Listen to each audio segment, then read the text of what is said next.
Seja bem-vindo ao Direito 4.0. Eu sou Gustavo Miranda e neste podcast converso com as pessoas que estão transformando o direito por meio da inovação, criatividade e tecnologia.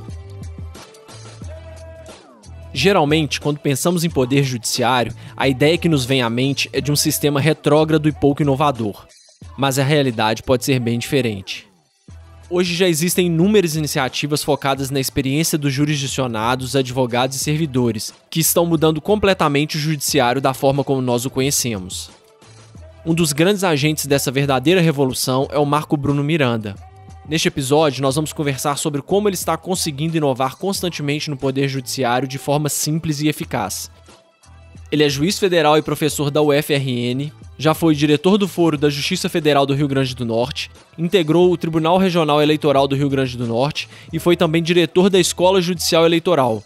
Atuou como magistrado no CNJ, integra o Centro Nacional de Inteligência da Justiça Federal e o Comitê Nacional da Conciliação do CNJ.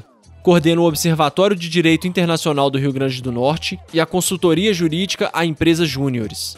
É ainda coordenador do Instituto Brasileiro de Estudos Tributários de Natal.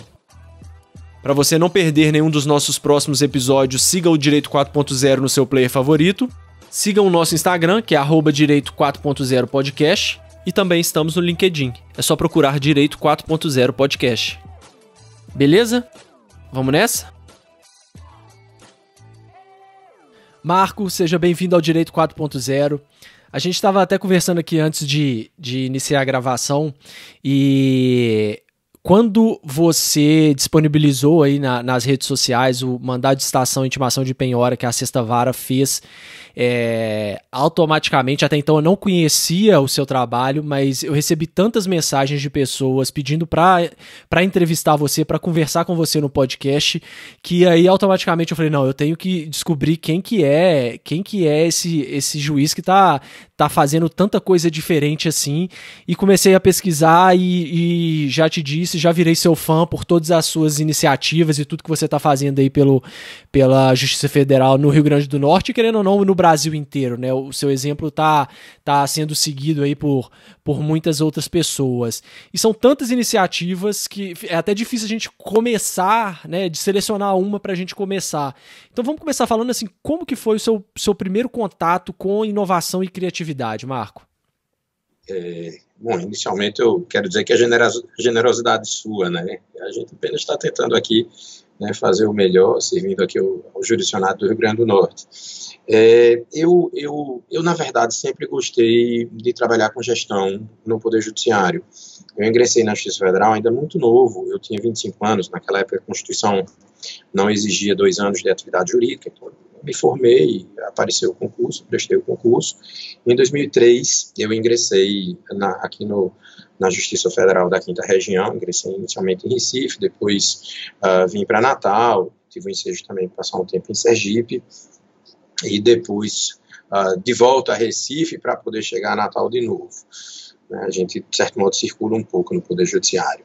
E aí, quando eu assumi, eu tinha uma experiência curta na advocacia de 2 anos e gostava assim, de gestão, né, como um todo. Eu me lembro que a primeira vez que eu recebi, Gustavo, uma liminar, né, eu não sabia como julgar porque eu li a petição inicial e achei a tese razoável.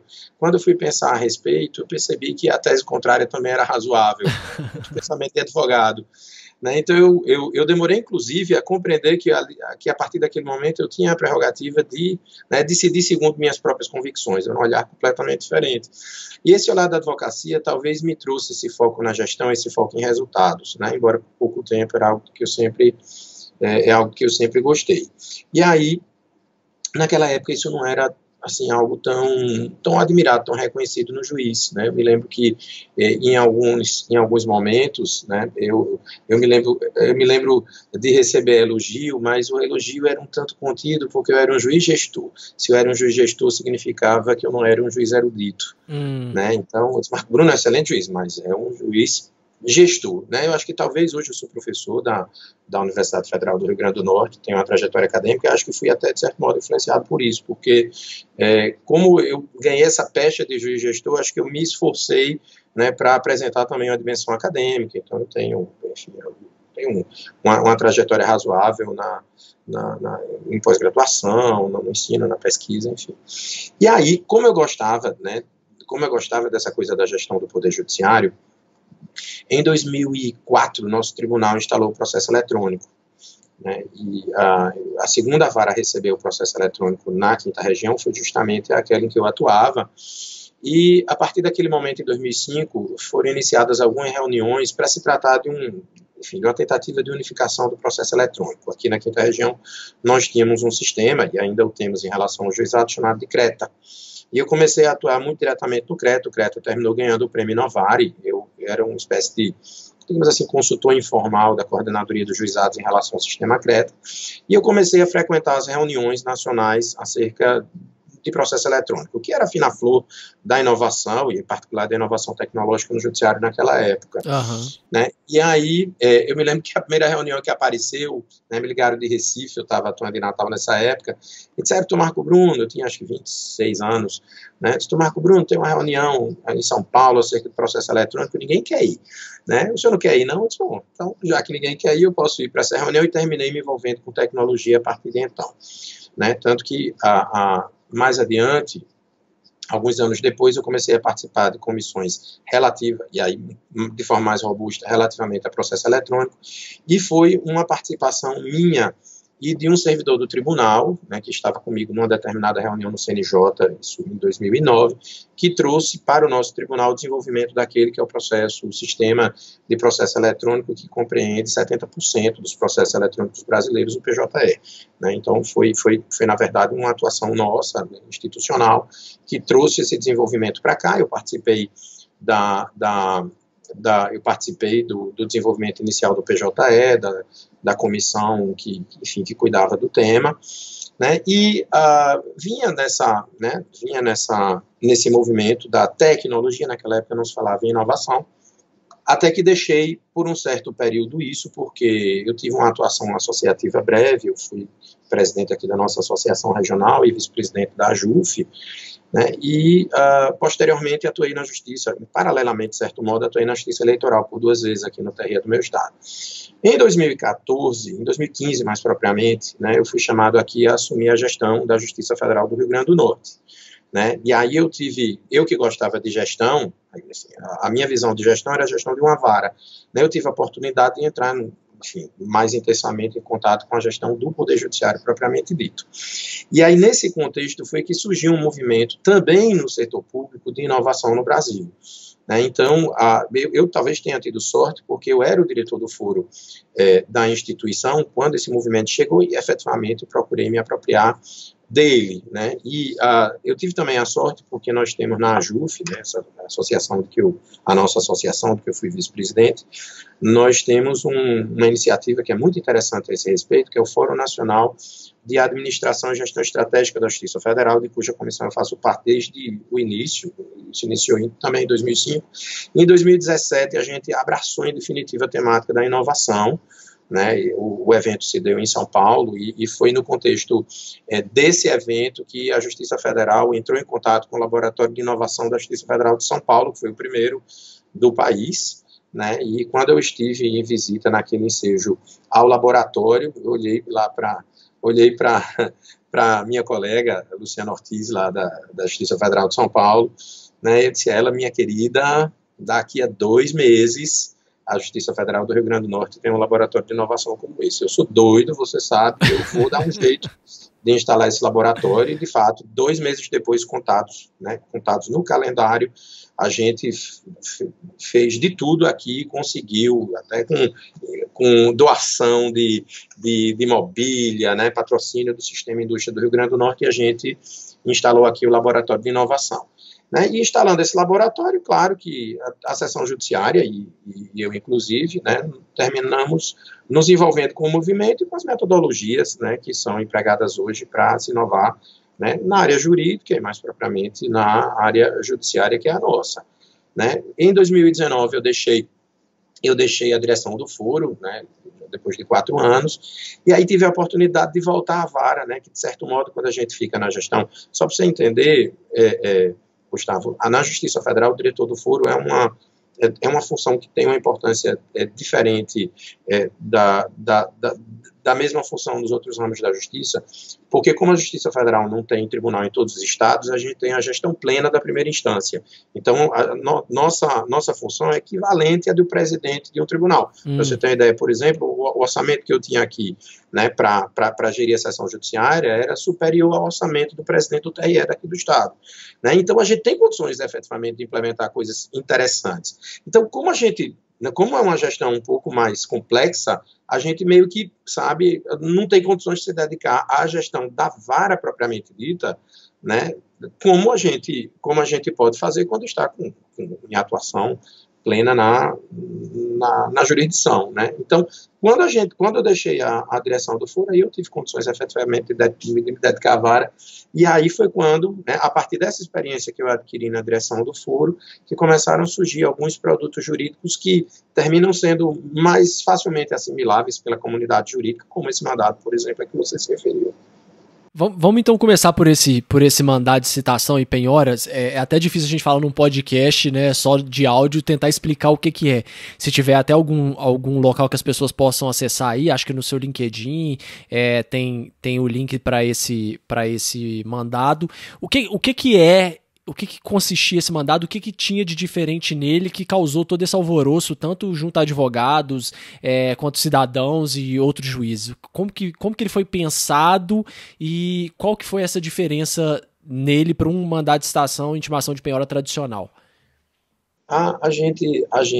Bom, eu vou primeiro, depois eu volto para o contexto mais geral, mas só para dizer que a gente trabalha com Visual Law aqui na Sexta Vara há mais de um ano já, né? E esse, na verdade, é um produto que terminou sendo mais interessante de um projeto, né, maior que a gente vem desenvolvendo aqui, né, influenciado justamente por esse movimento da inovação dentro do Poder Judiciário, né, que hoje é bastante amplo, inclusive com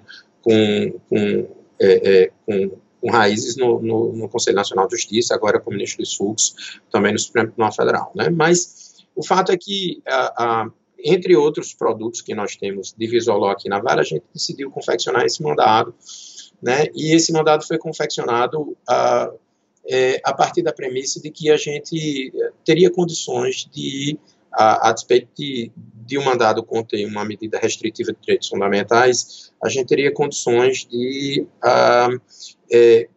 se comunicar de forma mais empática e inclusiva com o nosso jurisdicionado, né? Então, basicamente, foi o que a gente fez. A gente abriu lá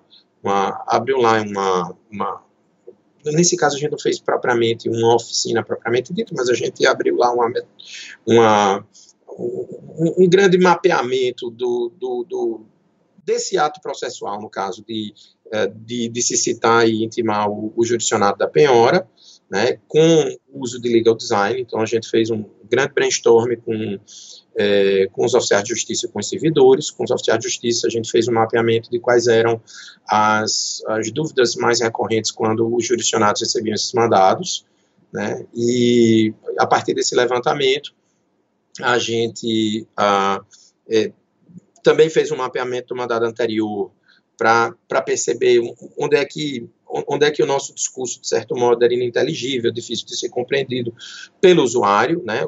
Aquele documento frio, mais tradicional, não é propriamente um documento, enfim, que não prestava. O documento se propunha. O documento atendia, né, a uma expectativa clássica sobre o mandado, mas a gente percebia que o mandado não interagia bem, né, com o jurisdicionado, e eu não preciso dizer, como se trata ali de um mandado também de intimação de penhora, era um documento que causava, quando do seu recebimento, enorme angústia, né, no caso executado, só para contextualizar, para as pessoas compreenderem, para contextualizar, né, a vara aqui é de execução fiscal. Então, basicamente, a gente vai ter, no momento em que recebe a execução fiscal, em geral, algum bloqueio de conta, uma restrição de circulação, por exemplo, de um veículo, ou de alienação de um veículo, ou, enfim, uma restrição no imóvel. Normalmente, a gente está, através desse mandado, intimando as pessoas disso.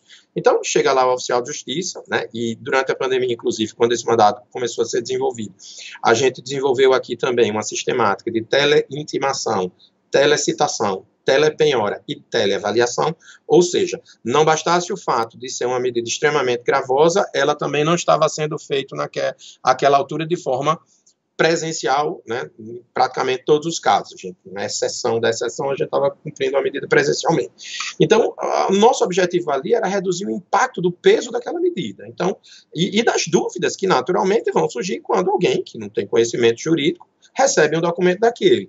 Então, a partir desse mapeamento, a gente se apropriou do mandado anterior, melhorou a redação, tornou a redação mais objetiva e decidiu, a partir desse mapeamento, colocar as informações mais úteis, de acordo com o mapeamento, nos locais mais visíveis do mandado e para que a linguagem se tornasse mais empática, mais compreensível por parte de quem fosse receber o mandado, a gente resolveu converter alguns termos jurídicos ou forenses em pictogramas, né? Basicamente em emojis. Então, a gente estruturou o mandado, estruturou parte do mandado através de emojis, né? E tornou, querendo ou não, a linguagem mais acessível e mais empática. Ao final do mandado, por exemplo, tem um convite aqui, né? Entre em contato com a vara se necessário, que não fique com dúvida. De certo modo, a gente tenta acalmar o jurisdicionado no momento em que ele recebe o mandado, né? E também no local de destaque do mandado, a gente colocou um QR Code,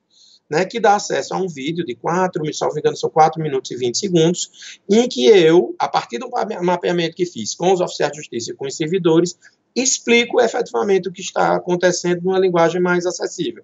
Ou seja, eu me dirijo ao jurisdicionado, me apresento, né, digo basicamente o meu nome, digo por que ele está recebendo aquele mandado, digo qual é basicamente a atribuição, a competência daqui da vara, eu digo que fique tranquilo, porque em determinadas situações aquele ato pode ser revertido, né? Eu digo da existência de hipóteses de parcelamento do débito, inclusive o mandado traz essas informações estruturadas, porque é uma das dúvidas que a gente efetivamente mapeou. Eu digo da importância de se consultar um advogado, eu digo da importância de não procurar o advogado na última hora, porque o advogado precisa de tempo para preparar a defesa dele. Então, basicamente, assim, eu me dirijo e dou todos os conselhos necessários para que o jurisdicionado possa desenvolver uma defesa efetiva, né? Uma defesa que possa eventualmente reverter a medida ou, né, que pelo menos minimize os danos, né, que aquele mandado efetivamente implica, né? E aí o jurisdicionado pode hoje, né? Hoje a gente retomou o cumprimento presencial de mandados, né? Mas a gente continua também ainda com o procedimento de telecitação, teleintimação, telepenhora e teleavaliação. Então, esse mandado ele pode estar sendo enviado, né, como um link num textinho via WhatsApp, né, com outros elementos que a gente desenvolveu também no mapeamento, ou ele pode estar sendo enviado pelo correio, porque a gente o transformou também em carta, isso não divulguei nas redes sociais, porque inclusive o modelo é muito parecido, então a gente inclusive desenvolveu um robozinho aqui, já não foi trabalho meu propriamente dito da Sexta Vara, foi da própria Justiça Federal através do Núcleo de Tecnologia da Informação. Hoje tem um robozinho que busca no PJE os dados, né, esse robozinho a partir dos dados colhidos, automaticamente emite o mandado com aquele formato que você viu no LinkedIn, né, e automaticamente a pessoa recebe aquele mandado através do sistema e-cartas dos Correios. E também, né, caso o cumprimento se dê de forma presencial, seja porque a parte dificultou o acesso ao oficial de justiça, seja porque o oficial de justiça não tinha o telefone da parte, ela também está recebendo o mandado lá em papel, né, basicamente se apropria do mandado em papel, né, coloca o celular lá com QR Code e, de certo modo, bate um papo comigo sobre o conteúdo do mandado. Esse mandado ele é muito interessante em vários aspectos e demonstra também a profundidade do conhecimento de todo mundo que estava envolvido aí nesse projeto. Eu sei que você sempre faz questão também de mencionar as pessoas que trabalharam para chegar nesse resultado final, mas algumas coisas que me chamaram muita atenção, e aí eu acho que o local mais fácil de acessá-lo é através do seu LinkedIn, né, de localizar esse mandado, né? O mandado mais propriamente através do LinkedIn, no Instagram também, tem o mandado também, na época eu postei, eu até postei antes no Instagram do que no LinkedIn, mas ele de fato vai estar lá. Porque assim, na hora que você fala, né, pode parecer uma coisa muito simples, que é um erro que as pessoas têm de olhar um documento pronto e achar que é simples de ser feito, mas tem um estudo ali primeiro. Quando você fala que tem vários emojis ali, vocês tiveram uma preocupação muito grande em manter também, ao mesmo tempo, a sobriedade da coisa, né, em razão do tema, né, a pessoa está recebendo ali um mandado de citação e penhora, ela vai ter um bem, talvez, vai se ter retirado do seu patrimônio, vai ter um bloqueio na conta dela, enfim, alguma coisa que atinge de uma forma, querendo ou não, muito negativa. Então vocês tiveram a sobriedade de utilizar os recursos visuais, tiveram a percepção de utilizar esses recursos visuais ali de uma forma sóbria, para que a pessoa também não se sentisse, né, mal com aquele documento, né, não sei, sentisse que tivesse algum tipo de, até, sei lá, de ironia, enfim, de alguma coisa nesse documento que ultrapassasse a questão processual ali, o que é um primeiro ponto muito legal. E o segundo ponto, que para mim é o mais legal ainda, é o seu vídeo, né?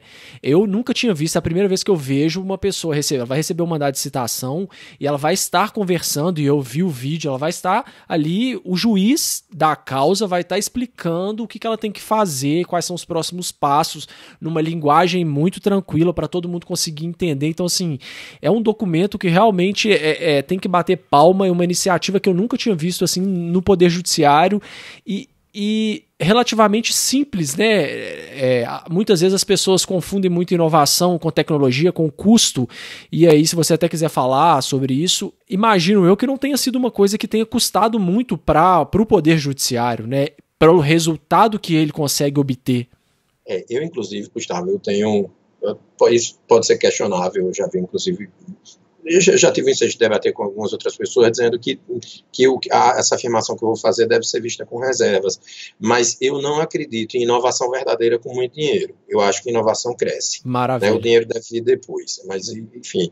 Então eu posso lhe dizer que isso custou 0,0 para o Poder Judiciário. Isso é um trabalho, no caso meu, com o gabinete, com os oficiais de justiça, né, e os elementos estéticos, mais propriamente dito, posso dizer que talvez até quem tenha se dedicado mais, né, a esse mandato tenham sido os estagiários, né, Daniel e Vitória, daqui Daniel Neves e Vitória Luiz, aqui da Sexta Vara, que são estagiários de direito, mas que têm talento eu diria que a Vitória tem inclusive um talento artístico, o Daniel é muito criativo, né? E a gente basicamente fez esse trabalho em conjunto. Esse trabalho, esse produto, de fato, Gustavo, deu muito trabalho. Não foi simplesmente fazer o documento, como você mesmo disse. Foi um estudo, eu diria, de uns 3 meses. Uhum. Né? Porque primeiro a gente fez o mapeamento.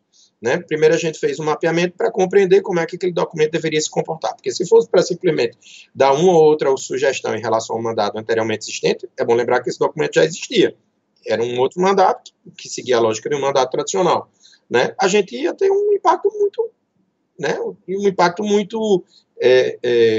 tímido, né? De certo modo, eu diria que seria um documento de pouco impacto, né? A gente pode ser mais assertivo quanto a isso. Né? Então, isso demandou um estudo muito grande, né? Esse mapeamento que foi feito, que foi muito cuidadoso, né? Para você ter uma ideia, eu demorei, realmente, o texto do vídeo foi redigido por mim, mas ele foi redigido por mim, ele passou pelos oficiais de justiça, passou pelo gabinete, passou pela diretora de secretaria e passou pela assessora de comunicação da Justiça Federal para que a gente atingisse um ponto ótimo em relação à linguagem que seria empregada, que não podia ser também uma linguagem excessivamente informal, mas que precisava dialogar honestamente, né, com sinceridade com o jurisdicionado, com a pessoa que fosse receber o mandado, né?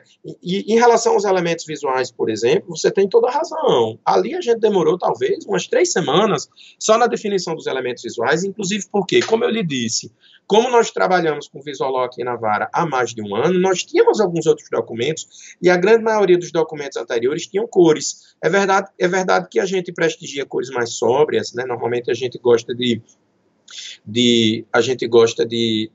utilizar as cores da logo da Justiça Federal, basicamente é cinza, verde e azul, mas isso, enfim, é uma limitação, não é propriamente uma limitação, foi uma escolha nossa em relação aqui ao nosso trabalho, mas o fato é que a gente já trabalhava nisso havia muito tempo. Então, o primeiro protótipo que veio, isso já depois de algum debate, era um protótipo que se aproximava mais, né, de protótipos anteriores, né, alguns dos quais já em aplicação aqui na Vara, e que tinha um formato completamente diferente. Então, por exemplo, o primeiro protótipo praticamente não tinha texto, porque a gente desenvolveu antes um termo de audiência, também com uso de pictogramas, e esse termo de audiência, ele basicamente não tem texto, e tanto que ele virou um sistema. Hoje o termo de audiência é um sistema eletrônico, efetivamente, desenvolvido pela TI, depois, né, do trabalho que a gente fez visual aqui, para melhor estruturação das informações do termo de audiência, repito, também com pictogramas. Então, o primeiro mandado veio muito parecido com o outro,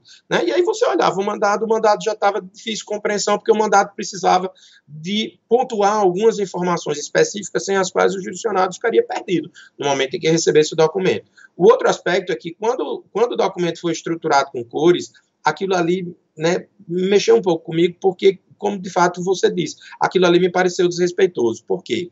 O termo de audiência é um ato processual como outro qualquer, mas é um ato processual mais neutro, digamos assim. Então, você pode arriscar ali, talvez, uma cor ou outra, né, porque o Visoló no Poder Judiciário precisa ser pensado, a gente sabe, né, a partir do jurisdicionado em questão, né? Eu tenho desenvolvido mais recentemente aqueles que eu chamo de princípios, né, da inovação judicial, e eu tenho tratado bastante do princípio da centralidade no jurisdicionado.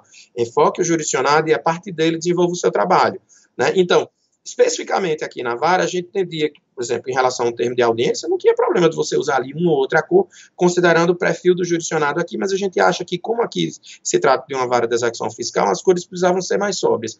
Quando a gente usou cores no mandado, e a gente precisava se lembrar que ali havia, muito provavelmente, o bloqueio de uma conta, aquilo ali já parecia um deboche ao jurisdicionado, né, como se a gente tivesse, de certo modo, se apropriando da vida dele, ou seja, não pareceu efetivamente respeitoso. Por isso que o mandado ele é cuidadoso, ele contém os pictogramas eles têm um nível de descrição suficiente para que não sejam agressivos ao jurisdicionado, para que aquilo ali não pareça uma brincadeira, e que o jurisdicionado possa compreender que aquilo ali é um mecanismo efetivamente de comunicação com ele. Eu já tive o ensejo de debater o tema, fiquei imaginando, por exemplo, pensando na Justiça Federal, né? Imaginemos que a gente faça também um mandado de prisão, né, com esse formato do nosso mandado de intimação e penhora. Imagina, Gustavo, se esse mandado viesse todo cor-de-rosa ou, sabe, com as cores laranja e vermelho. Você está decretando a prisão da pessoa, e a pessoa recebe a ordem de prisão em laranja, né? Aquilo ali é aviltante do ponto de vista, né, da preservação de direitos fundamentais, Exatamente. da dignidade daquela pessoa, né? Por outro lado, tem aqui uma competência muito comum aqui enfim, que é bem nossa aqui na Justiça Federal, que é a previdenciária, né, em particular em relação às pessoas carentes. Então, imagina uma intimação qualquer, né, estabelecendo lá que a pessoa acabou de ganhar a aposentadoria. Esse é um mandado que pode ser muito mais colorido, muito mais... Né, ele é um mandado que já vai ter uma estética completamente diferente da estética de um mandado de prisão. Uhum. Então, a nossa reflexão, e acho que por isso talvez o mandato tenha ganhado essa repercussão a que você se referiu. É porque eu acho que todo mundo se colocou na situação de um possível devedor, né? E acho que todo mundo se enxergou. Claro, a pessoa não vai se enxergar necessariamente como devedor. Mas se a pessoa estiver naquela situação, acho que todos pensaram, eu gostaria de ter recebido esse mandado, né? E eu tenho certeza de que a pessoa não gostaria de receber um mandado que tivesse, né? Talvez pelo excesso, né, estético, né, um mandado que parecesse que o juiz estaria brincando com a vida da pessoa, né? Então a nossa preocupação foi basicamente essa. Não em relação ao mandado, mas em relação ao termo de audiência, eu tenho até uma história assim, bem interessante, que eu já contei aí em algumas palestras, em algumas lives, né, que foi quando a gente fez a primeira audiência, a gente está chamando na Justiça Federal isso de teleaudiência, a primeira audiência virtual já durante a pandemia, né, foi uma audiência de instrução, e aí a gente usa aqui, aqui na Justiça Federal do Rio Grande do Norte, a gente usa o aplicativo Zoom, eu fiz audiência pelo Zoom, mas a gente usou o sisteminha, né, que contém elementos de Visual Law para a confecção do termo de audiência, e a gente, portanto, confecciona o termo, o converte em HTML ou em PDF se quiser, né, e depois disponibiliza no processo. Mas durante a audiência, conforme a gente vai preenchendo o termo, vai projetando a tela.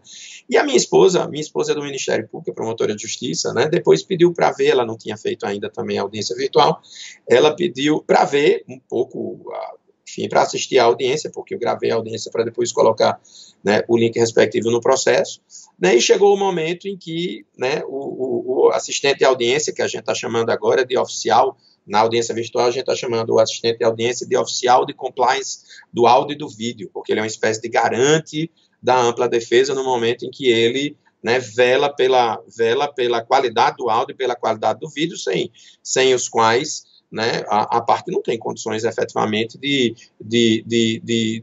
prover sua defesa no processo. Então, muito bom. no momento em que ele projetou no momento em que ele projetou o termo de audiência, né, a minha esposa viu aquilo, achou bonitinho, disse, mas que coisa bonitinha, o que é isso?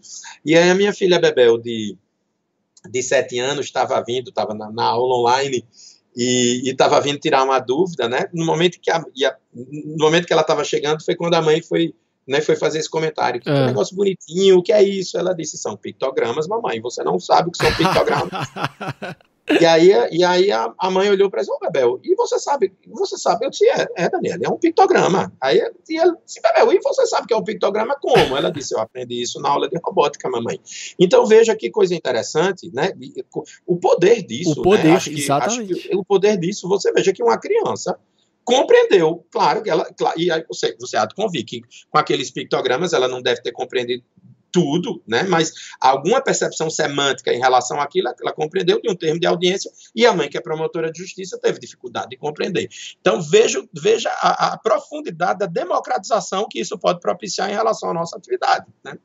Sensacional, sensacional. E assim, mais duas coisas que me chamam muito a atenção. Primeiro, que a gente falou aí do vídeo, né, que para mim é uma demonstração também de empatia, né, você ter esse cuidado com quem tá recebendo num momento difícil ali, você ter esse cuidado de fazer esse documento e ainda de colocar um vídeo, de falar, olha, procura o seu advogado o mais rápido possível, enfim, se colocar no lugar dele, né, como se fosse eu, né, o que eu gostaria de, num momento tão delicado desse, como que eu gostaria de ser tratado? Isso é sensacional, e a questão de ter envolvido uma multidisciplinariedade de áreas, né, você disse, passou por várias pessoas dos mais diversos backgrounds, assim, e foi construindo um documento que tem uma potência e um poder tão grande, né, que você falou, gastou R$0, alguns meses aí de investimento, alguns estagiários envolvidos, não sei nem se esses estagiários eles são estagiários de direito ou de outras áreas também? De direito. A gente começou o projeto com as estagiárias. Eu coloquei aqui na vara. Eu gosto, você falou em interdisciplinariedade, isso é uma política que a gente tem aqui na vara. A gente não está com estagiário de design agora, porque o pessoal está em seleção, e no início do ano, como a gente estava ali com o orçamento apertado, a gente não teve condições de colocar. Mas a ideia é que a gente tenha permanentemente aqui um estagiário de design interagindo com o estagiário de direito, como também estagiário de política pública e de engenharia de produção. E a minha ideia é a gente colocar sempre, assim, para agregar conhecimento à vara, um estagiário volante de outra área. Por exemplo, eu tenho um desejo aqui, pensando nesse aspecto da empatia, de ter um estagiário de psicologia aqui na vara de execução fiscal. Claro, chega muita gente, com muito drama aqui no nosso, né, a gente chama o nosso atendimento de central de relacionamento. Então, chega gente com muito drama na vida, na nossa central de relacionamento, e a gente não tem um registro disso. E o drama da vida das pessoas é um componente importante também para a interpretação da própria norma jurídica, né? Então, essa é uma postura que a gente tem desenvolvido aqui, né, de trazer, assim, recortes, né, trazer recortes interdisciplinares no que diz respeito à nossa matéria, para que a gente possa ter um trabalho também jurídico mais qualificado. Mas, especificamente, esse mandado foi dos estagiários de direito, mas eu já reputo, né, que seja uma consequência da possibilidade de interação que tiveram, né, justamente com a estagiária de design que começou o projeto. A ideia dos pictogramas veio antes com a estagiária de design. E a Vitória, né, que é a nossa artista barra jurista, né, como eu disse, eu sou professor aqui da Universidade Federal, ela é minha aluna, né, e semana passada ela mandou uma mensagem, está aí definindo o tema do TCC, e nós definimos que o tema do TCC dela será Visual Law, será baseado no trabalho que ela fez no mandado, para a gente extrair justamente os aspectos jurídicos e sociais desse trabalho, de cujo desenvolvimento ela participou. Muito legal, muito legal. Beleza, esse mandado aí realmente sensacional, eu recomendo todo mundo aí que tá ouvindo que vou colocar o link aqui na descrição do LinkedIn do Marco, dê uma olhada lá porque é muito interessante. Mas você me disse aí... Eu posso fazer só um último complemento, claro, em relação também, quando você falou de empatia, eu acho que merece ser pontuado, que me perdoe ter interrompido você. Não, de forma alguma. Mas eu achei que tinha algo Importante é ser dito também que é o simples fato de que, ok, a gente fala em empatia, a gente pode interpretar do ponto de vista, né, normativo em relação ao nosso trabalho, a empatia em relação ao jurisdicionado é um desdobramento claríssimo, né, de um valor que a Constituição apresenta, que é a dignidade da pessoa humana, mas tem algo de muito pragmático que a gente extrai também desse trabalho e que a gente já percebeu. É que as pessoas são mais colaborativas com o juízo quando recebem documentos como esse. Ou seja, para além disso, eu sei que a gente precisou se envolver ali durante 3 meses, né, para prototipar aquele trabalho, mas as pessoas, quando vem um cuidado do juiz em relação ao direito delas, têm uma tendência já clara, que a gente já pode sentir, né, de colaborar também com o nosso trabalho. Elas tendem a ser menos litigiosas, elas tendem é como se ela finalmente compreendesse o que é, né, o princípio da cooperação que vai estar prescrito lá no Código de Processo Civil. Inclusive é algo que eu tenho dito, né, em algumas das palestras em que eu proferi sobre princípios da inovação judicial, eu tenho dito que, olha minha gente, quando o grande problema do direito e do ensino jurídico é porque como a gente trabalha com muita abstração, a gente escreve o ser humano, né, a gente precisou dessa ferramenta, né, que é basicamente uma metodologia, né, da inovação para que a gente compreendesse como é que aquelas abstrações, né, se processam na prática. Então, basicamente, eu já tive aqui a oportunidade de em audiência, dizer para um advogado, eu disse, doutor, mas a gente marcou essa audiência com base no princípio da cooperação, e o advogado, claro que ele sabe que o princípio está lá previsto no Código de Processo Civil, mas ele disse, mas eu coopero se eu quiser. Eu disse, não, doutor, eu não coopero se eu quiser, tem previsão legal. Mas aí o que é importante, Gustavo, e eu digo isso mais até como professor do que como juiz, ele nunca aprendeu a cooperar. Esses métodos inovadores, né, como eles trabalham mais, né, o seu comportamento, a sua postura e os aspectos éticos que envolvem a profissão, a função que você exerce, eles parecem que conectam você com os valores desses princípios que abstratamente a gente debate nos congressos jurídicos. Total. Então, na verdade, o resultado que a gente vai ter desse trabalho é que parece que a pessoa, pela empatia que é gerada a partir do documento, ela compreende, né, o que é também o dever de cooperar. Porque ela disse, olha, no momento em que no momento que a própria Justiça Federal se preocupa comigo, porque eu não terei também a mesma consideração, né, com a Justiça Federal, no sentido também, né, de estar aberta ali a facilitar o trabalho dela. Então, esse é um resultado, assim, que acho que também merece ser dito, né, e que é muito, assim, bastante impactante, já sentido dessa experiência. Isso me lembrou, foi ótimo você ter feito essa pontuação aí, isso me lembrou, não sei se é o caso, mas pode ser, tem um estudo de caso que eu já li um artigo, não é nem aqui do Brasil, é de fora, mas eles fazendo uma análise da postura dos Hare Krishnas, por que os Hare Krishnas conseguiam engajar tanto, quem nunca foi parado na rua, né, com o Hare Krishna tentando vender um incenso, tentando vender alguma coisa assim, e por que eles tinham tanta vamos chamar assim, de tanto êxito na taxa de conversão deles. Eles analisaram e viram que antes de pedir qualquer coisa, de oferecer, os Hare Krishnas, eles ofereciam uma rosa para as pessoas que estavam. Então, gratuitamente, ele dava a rosa para a pessoa. Psicologicamente, a gente, né, como ser humano, isso aí deixava meio que numa situação de dívida, assim, né? Poxa, o cara me deu uma coisa, agora eu tenho que retribuir isso. Então, já deixava a pessoa mais aberta para ela ouvir a pessoa e aí, efetivamente, às vezes até comprar, né? Então, isso que você falou faz muito sentido, fazendo esse link com esse texto que eu vi há um tempo atrás, nisso, né, se eles pararam, tiveram essa tensão toda comigo, numa situação tão complicada, né, o que custa eu fazer a minha parte aqui, dar o meu melhor para que isso se resolva da melhor forma possível para todo mundo, né? Eu acho que pode ser a questão psicológica muito grande aí nessa situação, o que é mais um ponto positivo para todas essas ferramentas de legal design e visual law que têm sido desenvolvidas aí. Mas você tocou no ponto que essa observação que você fez me lembrou duas coisas que eu acho que seria legal compartilhar com o pessoal, que é, primeiro, eu já vi que uma vez você fez uma audiência, que você falou, olha, não era nem uma audiência de mediação, né, você tá falando aí de cooperação, não era nem uma audiência de mediação nem de conciliação, eu chamei as partes para fazer uma audiência de criatividade. Conta como que foi da onde surgiu isso e como que você percebeu essa necessidade de fazer uma audiência desse tipo?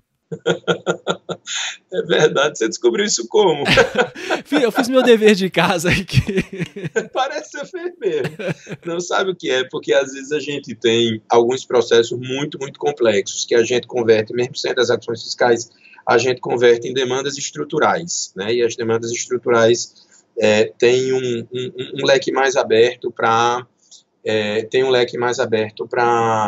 né, para encadeamento de atos processuais, ou seja, né, numa demanda estrutural, como a gente tem um conflito muito profundo, a gente não pode se ater àquele rito estreito do Código de Processo Civil que tem como resultado ali a sentença e pela profundidade, pela profundidade do conflito, de certo modo, implicaria uma lógica de descarte, é como você está querendo se ver livre do processo, porque, na verdade, e repito, como o problema é muito profundo, a sentença não vai solucionar o problema.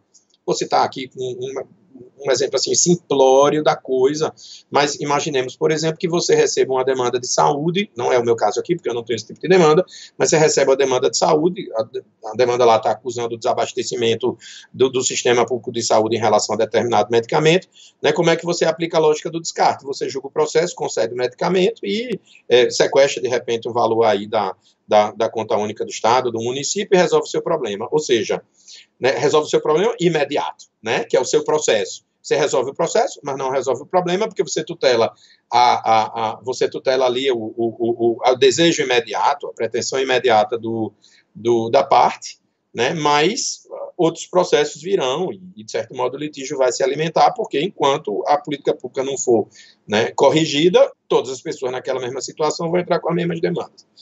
Então, em situações como essa, em que a gente vê que a origem do conflito não está contemplada e a gente tem uma certa dificuldade de contemplar a partir da linguagem do processo tradicional, né, é preciso abrir os horizontes, né, e trabalhar a partir de valores que estão conectados àquele pedido, mas que também precisam ser equacionados para que o problema efetivamente seja resolvido. A gente tem aqui algumas situações em que a gente precisa, por conta da importância social da empresa, a gente precisa tentar viabilizar uma recuperação financeira.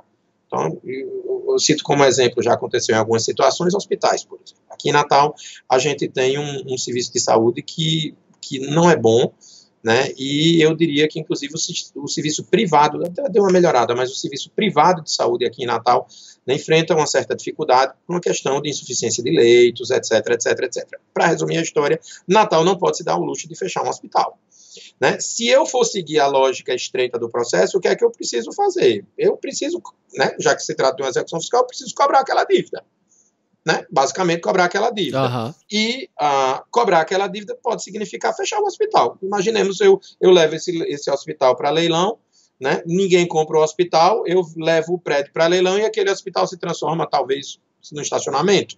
Sabe, o estacionamento não faria sentido, mas vai transformar assim, num prédio de escritório, num shopping, etc. A cidade não pode se dar o luxo de perder um hospital, inclusive porque todos os hospitais privados aqui também servem ao SUS. Né? Aqui, os hospitais privados participaram, por exemplo, né, de toda a política que foi difícil de combate à pandemia. Né? Então, em determinadas situações, a gente precisa, né, ter perceber que existe algo de mais sistêmico na coisa, a gente não pode se ater ao problema imediato e tentar resolver o problema em profundidade. Então, perceba que como os horizontes se ampliam e a gente tem um objetivo mais profundo a perseguir, o processo judicial meio que se transforma num projeto. Uhum. Não sei se você percebe, se transforma num projeto. Sim. Porque eu tenho aquele pedido do qual eu não vou me desvencilhar, né? Aquele pedido vai estar ali né, vai estar ali girando em torno do nosso trabalho também, ou seja, a gente não vai simplesmente desconsiderar a dívida, mas eu tenho alguns outros valores a tutelar, né? Então, para que a gente consiga pensar fora da caixa, né, a gente já teve o ensejo aqui de fazer audiências de criatividade. Então, eu já marquei a audiência, inclusive, eu preciso lhe dizer que eu não necessariamente chamo para as partes, senão o povo vai achar isso, que às vezes o povo acha esquisito, mas, na verdade, o objetivo teórico da audiência é efetivamente esse. Tanto que eu já marquei a audiência no laboratório de inovação, que é, como você conhece, como todo laboratório de inovação, uma espécie de sala criativa, é uma sala criativa.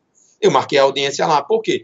Porque até o ambiente forense fugia um pouco do padrão do que a gente estava precisando para que as pessoas abrissem a mente, né? Para que as propostas a serem apresentadas fossem mais audaciosas, para que compreendessem, né, com maior sensibilidade quais eram os interesses, né, interconectados que precisavam ali ser tutelados, etc. Né? Então, a gente assim, faz isso com uma certa frequência. A gente tem um outro processo agora em que a gente, basicamente, esse é tão complicado que a gente transformou o processo em 4 projetos, tanto que a gente desdobrou os autos de cada um, e cada novo processo aberto, eletrônico, né, está sendo uma espécie de referencial de gestão do projeto. Então, já tem marcada, sabe, oficina de legal design, tem marcado um seminário dentro do processo para a gente compreender melhor o problema. Né? Eu já trouxe juiz consultor, né, para a gente ter um olhar externo, ou seja, né, quando a gente efetivamente se apropria dessas metodologias, né, a gente tem ali uma riqueza, né, para construir coisas novas, em particular em momentos de desafio. Por exemplo, eu falei para você das teleaudiências, né, que a gente começou a fazer durante a pandemia. Né? A gente afetou o tema, eu integro o Centro Nacional de Inteligência da Justiça Federal. O Centro de Inteligência a gente teria, para explicar melhor, a gente precisaria de um outro podcast, mas o fato é que foi uma experiência que nasceu aqui em Natal, né, trabalho aqui dos colegas, e que foi nacionalizado. É basicamente uma metodologia de gestão do conhecimento voltada à prevenção de litígios, né, para a gente evitar essa litigiosidade que é muito forte no sistema jurídico brasileiro. E aí lá, né, e o Centro de Inteligência atua muito, no caso, nacionalmente, para solucionar os desafios que a gente começava a enfrentar, né, desde o início da pandemia. Então, na primeira semana de isolamento, começamos a marcar as reuniões do Centro de Inteligência. A gente começou a chamar de terças inteligentes, em que a gente enfrentou uma série de problemas, e um dos problemas era como fazer audiência durante a pandemia. E aí eu fiquei como um relator, junto com outros colegas, né, desse tema das teleaudiências, e resolvi desenvolver uma metodologia aqui na Vara, né, para a gente começar a mapear quais seriam os requisitos de uma teleaudiência. Não foi de graça, por exemplo, que a gente chegou, né, ao entendimento de que o assistente de audiência tinha se tornado oficial de compliance da qualidade do áudio e do vídeo, porque a gente foi parte do mapeamento. E qual foi a nossa primeira metodologia? A gente criou a audiência laboratório. Então, a gente marcou a audiência, né? A audiência, ela é uma audiência real, né? Mas a gente convidei aqui uma colega que é professora da UFRN para atuar como observadora da audiência, né? E ao final da audiência a gente fez um grande brainstorm. A rigor, a gente aplicou ali, né, alguns elementos do legal design, né, para poder destrinchar, né, o desenrolar da audiência, o que deu certo e o que deu errado, para promover um mapeamento de requisitos para a realização daquela audiência. Né? Então, né, repito, quando a gente se apropria, né, dessa forma mais abrangente de pensar, né, de pensar o direito, e no nosso caso de pensar a gestão judicial, né, virão muitas audiências de criatividade por aí. Muito legal. E como que as pessoas que participaram dessa audiência receberam isso? Elas receberam bem, gostaram da experiência, e também com essa questão das audiências virtuais aí que vocês fizeram, e com esse brainstorm, elas também participaram desse brainstorm? E como que foi a receptividade? Todas participaram, porque quando você trabalha com essas metodologias, né, a perspectiva de inclusão, né, faz com que as coisas fluam com maior facilidade, e como você, de certo modo, colabora de certo modo, fica eticamente inviável que você simplesmente recuse, né, a participação em algo em que você colabora. E é impressionante, eu acho que talvez é uma questão de como você olhar o serviço jurídico. Nós, na verdade, quando estudamos o direito numa perspectiva individualista em relação às suas raízes teóricas, mas também em relação à prática jurídica. A gente estuda, por exemplo, que a interpretação do direito é um juízo assim, linguístico muito individual da pessoa, sabe? Eu entendo. Quantas e quantas vezes você não vê um jurista dizendo eu entendo isso, né? Quando, na verdade, o direito pertence a todos nós, né? Ele precisa ser uma construção coletiva, ele precisa ser uma coisa dialogada, né? Então, quando você muda o foco, né, e consegue trabalhar o direito nessa perspectiva dialogada, a tendência é que as pessoas adiram porque percebem que fizeram parte da construção basicamente daquilo. O primeiro negócio jurídico processual celebrado pela Procuradoria da Fazenda Nacional no país foi aqui na Sexta Vara. Já tem até um certo tempo. Depois da celebração desse primeiro negócio jurídico processual aqui na Sexta Vara foi que veio a normatização nacional. Ao que consta, saiu daqui o primeiro negócio jurídico processual que envolveu o direito público desde que entrou em vigor o Código de Processo Civil. E, basicamente, a metodologia era essa, né? A rigor, o que terminou acontecendo na audiência? A gente começou a audiência, você conduz ali o diálogo, as pessoas colaboram, ou seja, a audiência... E eu não sei como é que a gente, inclusive, se faz diferente, né? A audiência, ela precisa começar com um momento de brainstorm. Deixa todo mundo falar. Quando você vai fazendo o registro, você vai ver que há muito mais pontos de convergência do que controvertidos. Repare que o direito processual em particular, trabalha com os pontos controvertidos, quando ele deveria trabalhar com os pontos de convergência. No momento em que você vai alinhando os pontos de convergência, você vai ver que as pessoas concordam mais do que divergem. Você já tem ali, parcialmente, um conflito querendo ou não solucionado, você só precisa formalizar aquilo. Então, por que foi celebrado o primeiro negócio jurídico processual aqui? Porque quando eu fui anotando, fulano concorda, tinha ficado assim um pedacinho do conflito como controvertido. Eu disse, bem, então em relação a isso, como os aspectos processuais é que estavam sendo discutidos, eu disse, bem, então acho que me parece que a gente pode celebrar um negócio jurídico processual, não é, minha gente? Aí a pessoa disse, não, mas eu não tenho autorização para isso. Eu disse, como se você já concordou? Você já concordou, é só botar aqui no papel. Aí o primeiro deles, eu não coloquei negócio jurídico processual para a pessoa não ter medo, coloquei acerto. Qual é a natureza jurídica disso? Negócio jurídico processual. A segunda vez eu botei acerto. Quando foi na terceira, eu disse, olha, está aqui o precedente. Eu botei o nome de acerto, mas o senhor não vai discutir que a natureza era de negócio jurídico processual. E aí disse, realmente, né? Vamos deixar ser besta, celebre isso, seja o primeiro do país. Aí o cara celebrou o primeiro negócio jurídico processual do país, porque de fato é o que era, né? Então essa ótica de que você pode praticar, tanto que um outro princípio que eu tenho sustentado como sendo um princípio da inovação judicial, né? Como a cocriação é um princípio da inovação, né? A gente tem construído o princípio da norma jurídica cocriada, né? E a partir desse princípio do que seria uma norma jurídica co-criada, né, você atrai aí, né, uma série de elementos de design, de inovação que podem auxiliar, né, o juiz, o advogado, o procurador, né, dentro do processo judicial. Então faz todo sentido você falar em audiência laboratória, em audiência de criatividade, né, porque é o que de fato é. Não, sensacional. Cada vez que a gente vai... Eu acho que falta muito isso, né? Falta exemplos, né? Falta vontade, alguém liderando esse tipo de processo, implementando ideias, e aí tá claro pra gente que pra você não faltam ideias, alguém liderando isso para ver que realmente é possível. Basta querer, basta envolver todo mundo, integrar todo mundo no processo para que as coisas mudem. E a vara aí mesmo, né, a Sexta Vara, ela já é uma vara diferente, né? Além de todas essas coisas que a gente conversou aqui, saiu um mandado de citação com Visual Law, enfim, a própria estrutura física, vocês também repensaram essa vara, como que ela poderia ser mais confortável, como que ainda, né, pensando nessa empatia e na forma de receber o jurisdicionado, vocês fizeram um mapeamento aí do que poderia ser mudado. E eu queria falar a primeira coisa do nosso grande amigo, muitas vezes odiado, balcão de secretaria, né? Quem advoga sabe como é que é, tanto para o servidor quanto para quem está do outro lado, é uma experiência que geralmente não é boa, né? O servidor está lá fazendo o trabalho dele, chega alguém do outro lado, ele tem que interromper o trabalho, aí já chega lá pensando no que ele estava fazendo, o advogado também que está do outro lado, ou às vezes a própria parte está lá com seus problemas, está com as suas tarefas, e aquilo ali cria uma barreira muito grande. E como que vocês abordaram essa dor aí que vocês perceberam?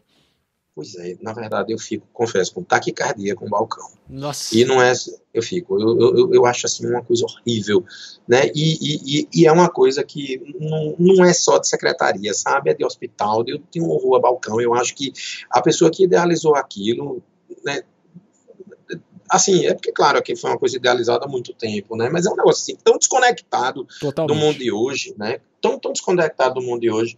O fato é que eu sempre tive horror, e aqui, pela estrutura física do prédio, todas as secretarias, é inclusive muito confortável o prédio, é muito bom o nosso prédio aqui, mas todas as secretarias têm uma área de atendimento com um balcão. Até a área de atendimento é ampla, é confortável, os móveis são bons, eu não questiono basicamente isso.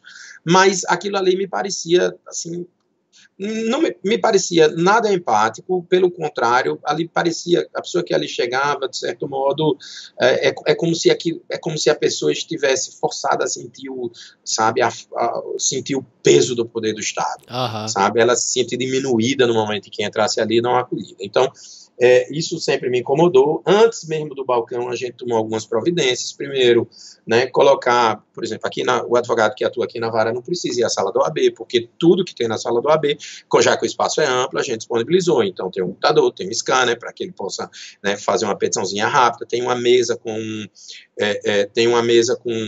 uma placa de acrílico, este é o espaço do advogado, né? Aí vai ter um sofazinho para a pessoa se sentar.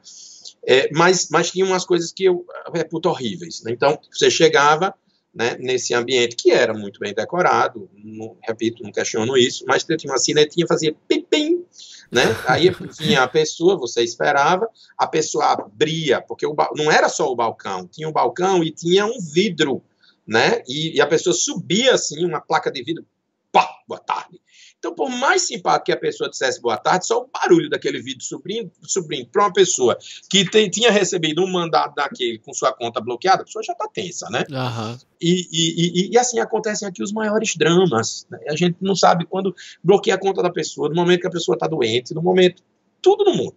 E aí, a gente resolveu, né, fazer um negócio diferente, num projeto que terminou crescendo, mas que a gente terminou chamando de Experiência Sexta Vara, né? A gente resolveu melhorar a experiência do jurisdicionado aqui dentro. Então, a gente tirou o balcão, né, e resolveu instalar num espaço que era enorme também, de onde o servidor atendia, uma central de relacionamento. Então, a gente botou um adesivo bem bacana, que foi feito pela estagiária de design, né, lá na parede, central de relacionamento, seja bem-vindo, com o QR Code dá acesso às informações da vara, porque a vara tem um site, e ali vai ter um cafezinho, né, uma mesa redonda, porque a ideia de como a gente está recebendo gente que tem, querendo ou não, restrição a direito fundamental, que ela seja recebida num ambiente mais empático, então uma mesa mais redonda, uma aguinha também à disposição, e uma área bem decorada, um sofazinho, caso ela venha com acompanhante, com um centro de mesa, um quadro, é uma área realmente muito, muito bacana. Aí depois a gente resolveu fazer um mapeamento da estrutura física como um todo, né, colocou uma nova decoração também mais interessante na área de acesso ao gabinete, né, a pessoa chega, né, marca comigo ou não, enfim, chega nessa área, fala com a assessoria, né, dizendo que está querendo falar comigo, enquanto ela me espera, a gente colocou uma maquininha de café, né, a gente combinei aqui, como eu não bebo café, o pessoal da assessoria deixa os cartuchos lá, usa a máquina e deixa lá os cartuchos para quem quiser também beber o café. Então é um café melhor, a pessoa espera, tem um televisor, etc. Então, com a assessoria, me avisa que a pessoa chegou. Então, a gente também tem para o protocolo que a pessoa não é convidada a entrar. Eu vou buscar essa pessoa lá na outra sala, tá, que é duas salas adiante, então eu me levanto, vou buscar essa pessoa, convido a entrar e ofereço naturalmente uma aguinha aqui dentro, né? Aí faço aqui o atendimento. Quando a pessoa chega, né, a gente tem um fluxo que a gente abriu no Trello de atendimento, seja mediante agendamento, seja também mediante a vinda espontânea da pessoa. Então, no Trello, quando eu abro o atendimento, eu já tenho, né, a pessoa entra no gabinete, eu tenho lá o número do processo, com a informação que a pessoa quer, o número do advogado, eu respondia doutor fulano, doutora fulana, né, então eu não pergunto o nome, porque o nome está aqui, acho que já gera, de certo modo, empatia, né, porque a pessoa vai ser recepcionada pelo seu nome, né? E a gente no Trello criou esse fluxo de atendimento, porque ela basicamente me diz, eu entro aqui no sistema, não preciso perguntar, por exemplo, o número do processo, porque já está aqui, deixa eu entrar no seu processo, explico. Ao final do atendimento, eu faço o registro no Trello de como eu quero apreciar aquilo. Então, a pessoa vai dizer, defira liminar, e o gabinete vai já ter essa informação, porque a coisa pior do mundo, da época que eu era como advogado, é eu ter que voltar uma vara porque eu fui falar com o juiz e o número do processo se perdeu. Então, a informação ela é registrada num fluxo para que a gente só arquive esse item lá do Trello no momento em que o processo for despachado. E dentro desse fluxo, inclusive, a gente tem uma atenção à parte contrária, porque a gente criou também aqui um negócio chamado Projeto de Transparência.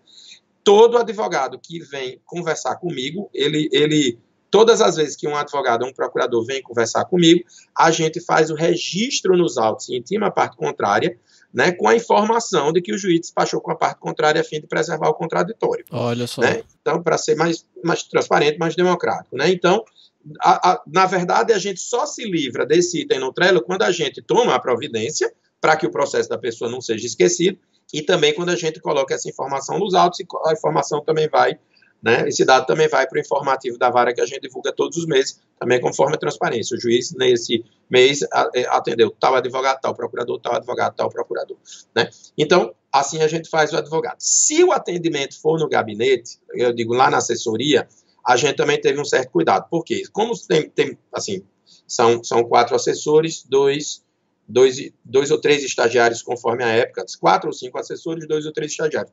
É bastante gente. Então, pela disposição dos móveis, né, ficava assim, quando o advogado chegava para ser atendido, eu ficava um pouco constrangido, porque não tinha onde o advogado sentar.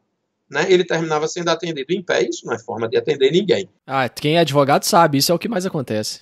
Pois é, mas é chatíssimo, né, você ser atendido horrível, em pé. Horrível. Pois é, e aí a gente resolveu, então, chamou aqui a arquiteta da seção judiciária, fez uma nova disposição dos móveis, colocou as mesas dos assessores mais próximas da parede, viradas para a parede, e no meio a gente teve condições de colocar uma mesa redonda com uma florzinha, um jarro de flores, né, e uma outra plaquinha, espaço do advogado, para que o advogado, no momento que for despachar com o assessor, se sente, o assessor se desloca da sua estação de trabalho, também se senta ali, e ali despacha com o advogado. Né? Então, o advogado vai ter todo o conforto. Aí, mesmo com o dinheiro do meu bolso, eu comprei um papel de parede e tal, ou seja, é um ambiente mais, né, um ambiente acolhedor para que o advogado, ou a parte, né, eventualmente sejam bem atendidos. No mais, a gente tem aqui, na vara de execução fiscal, quem milita na área sabe, a lei tem um procedimento um tanto, a gente aqui no Rio Grande do Norte diria sem futuro, é um procedimento um tanto idiota, que é a necessidade de você, para extinguir uma execução fiscal,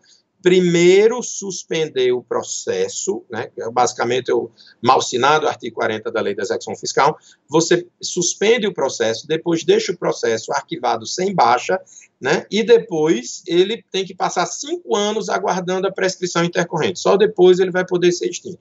Então, o que é que acontece? A gente termina acumulando muito processo, porque o processo que andou, feito uma nave espacial, na execução fiscal é um processo que vai tramitar durante 6 anos e meio, necessariamente por força de lei. Né? Então, o que é que termina acontecendo? Hoje a gente tem aqui, né, cerca de, eu diria ali, quase 80%, 77% dos processos em tramitação aqui na vara ficam parados, simplesmente parados. Hoje são todos eletrônicos. Né? Mas inicialmente não eram. Quando eu cheguei aqui não tinha nenhum processo eletrônico. Em 2013, né, a gente começou, aí foi até eu fiz um movimento no tribunal para que permitisse usar o processo eletrônico nas áreas da execução fiscal. O fato é que isso aqui era abarrotado de processo, era um negócio, se eu lhe mostrar a foto, né, da vara em 2013 e hoje, você cai no chão de susto. Você não acredita efetivamente na mudança. E parte do problema era essa quantidade de papel poluindo o ambiente, né? Que ia ficar parado durante anos aí à toa, né? Anos. Era uma loucura e uma desorganização enorme. A gente inicialmente organizou, etc., mas não é a mesma coisa.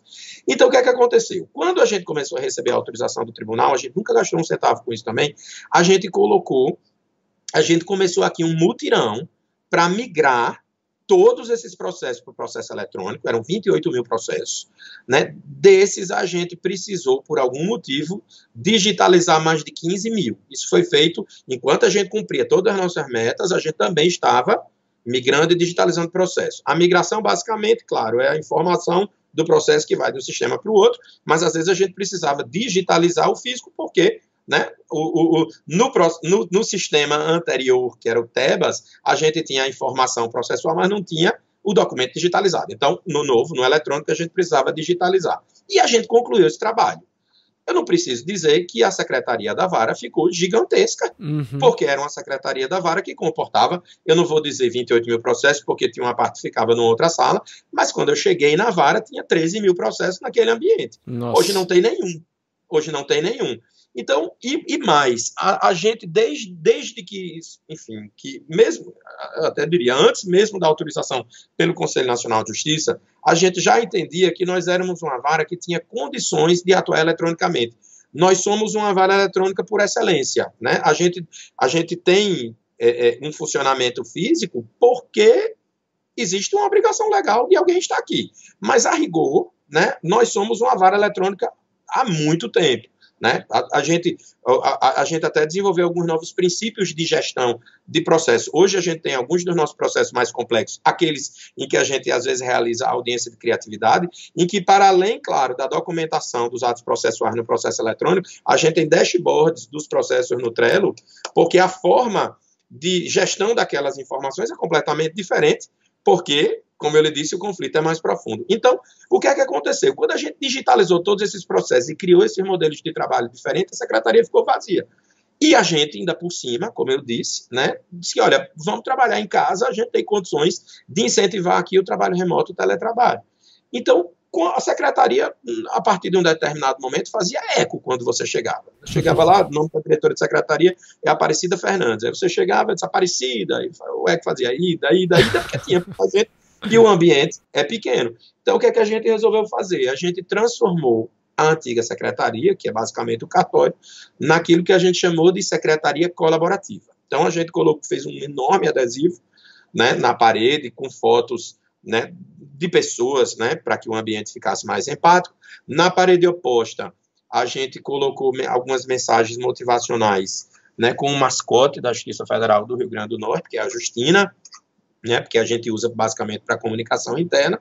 A gente fez uma área de descompressão também, né, que faz parte um pouco da nossa filosofia de trabalho. E, por fim, a gente transformou essa secretaria colaborativa numa área de coworking. Então, hoje, a secretaria da Vara ela é livre para quem quiser, né? Quem quiser vir trabalhar aqui.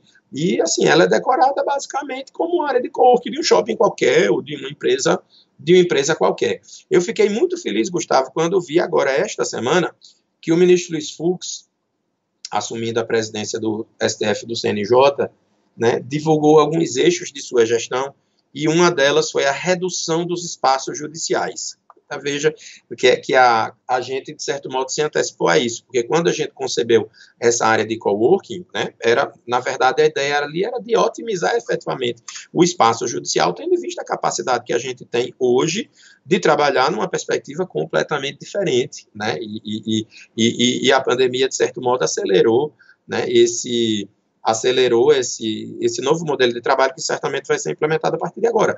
Mas a gente já faz isso há mais de 1 ano e meio, né? E nessa perspectiva também de mudança na forma como a vara se apresentava.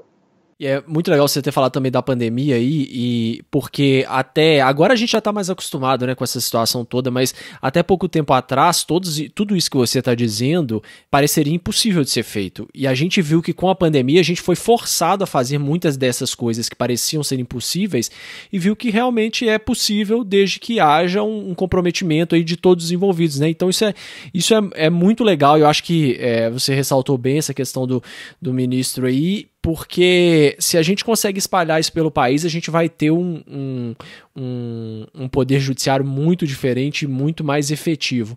Agora, ao que você atribui essa sua mente aí, que eu tô vendo tão curiosa, né? Porque, e eu vou te citar um exemplo aqui para ilustrar o porquê dessa minha pergunta. Eu queria saber se isso é uma coisa que você sempre buscou conscientemente ou é uma coisa que desde de pequeno é uma coisa mais inata e que já vem com você. O exemplo que eu vou citar é a questão das assessoristas aí do prédio da Justiça, que você pode explicar, obviamente, melhor do que eu, mas como que você abordou, você verificou que tinha um problema, que às vezes era a desnecessidade de ter assessoristas no prédio aí da Justiça Federal, e qual que foi, diante desse obstáculo e dos argumentos que foram apresentados para você, dos motivos pelos quais não se poderia eliminar essas assessoristas, e como que você abordou esse problema de uma forma criativa. Você descobriu isso, foi? O que mais me chama a atenção é isso. Você vai perguntar assim, eu sou curioso, como é que você descobriu isso? Aí é justamente isso, porque para lidar com um problema que você viu que era um problema e que era desnecessário, você buscou a história do porquê que a gente tem assessorista, e aí você puder contar isso pra gente, assim, isso é o que me deixa um pouco abismado com essa situação, disso, de se isso é uma prática sua, desenvolvimento consciente, ou se é uma coisa mais inata. Aí eu não sei se eu vou ter eu não sei se eu vou conseguir lhe responder. Eu não sei, eu sei que uma preocupação, por exemplo, eu gosto muito de exemplificar, já que você fez uma pesquisa, eu exemplifico muito com as minhas filhas, né? Eu tenho a Bebel que eu citei, né, há pouco, ela anteontem, a gente estava recebendo a madrinha da outra filha, né, da Laurinha, e em casa à tarde, eu cheguei um pouco mais tarde, porque eu estava trabalhando, e elas estavam jogando. A Bebel, ela está com dificuldade de perder no jogo. Então, no momento em que ela perdeu, lá no Imagem e Ação, no momento que ela perdeu e que o povo começou a vibrar, ela começou a chorar desesperadamente, né, porque tinha perdido e dizia que estava chorando porque o povo estava gritando muito alto. Olha que conversa bicha. Né? Assim, aí, à noite fui falar com ela ficou enfurecida quando eu fui falar com ela. Eu disse, olha, não, tô lá. Você primeiro me escuta, segundo, enquanto você não me dá um sorriso, eu não saio daqui. E aí, quando eu era pequeno, a minha esposa Daniela disse que eu sou muito parecido com a Bebel, e era, de fato, eu tinha uma dificuldade, por exemplo, eu queria efetivamente ganhar, e eu era um pouco insurgente, digamos assim. Então, eu fiz esse arrodeio porque você falou em curioso, eu sou muito curioso, mas eu acho que antes de ser curioso, eu fui insurgente. Né? Quando eu era pequeno, aos 2 anos, a minha mãe foi com meu pai visitar a Ilha do Marajó e comprou uns vasos bonitos, né, um negócio que trouxe para Natal. Naquela época viajavam num Fusca. Imagina você sair de Natal a Belém do Pará. Nossa. Né, de Belém do Pará e até a Ilha do Marajó, trazerem 3 vasos dentro de um Fusca, que eu não sei como é que cabia, né, e botarem em casa, e na primeira semana o filho quebrar todos, um por um. Quebrei um por um, quebrei um por um. Esse menino é impossível.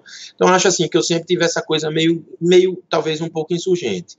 No início, a minha reação era muito semelhante à da Bebel. A reação que eu precisei combater, isso, diria, talvez na adolescência, né? Então, a reação que eu precisei, não vou dizer combater, que eu precisei, a respeito da qual eu precisei conversar com ela, justamente para que ela não enfrentasse o mesmo sofrimento que eu enfrentei em relação a essa insurgência.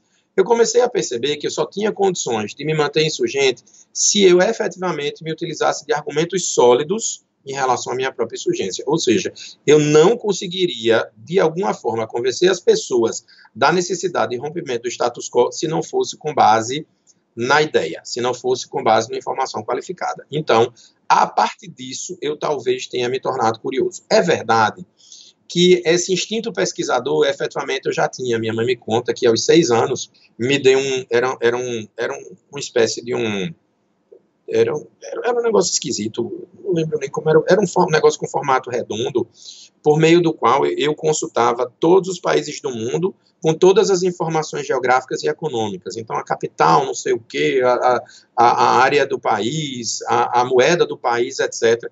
E diz que durante meses eu fiquei decorando todos os países do mundo. Se eu me perguntava qual era a capital de Barbados, eu sabia. Qual era a capital da Costa do Marfim, eu sabia. Eu nem sei mais hoje. Aham. Capital de Madagascar, capital sabe, do Laos, eu sabia tudo, a moeda de Singapura, tudo, a dimensão da Austrália.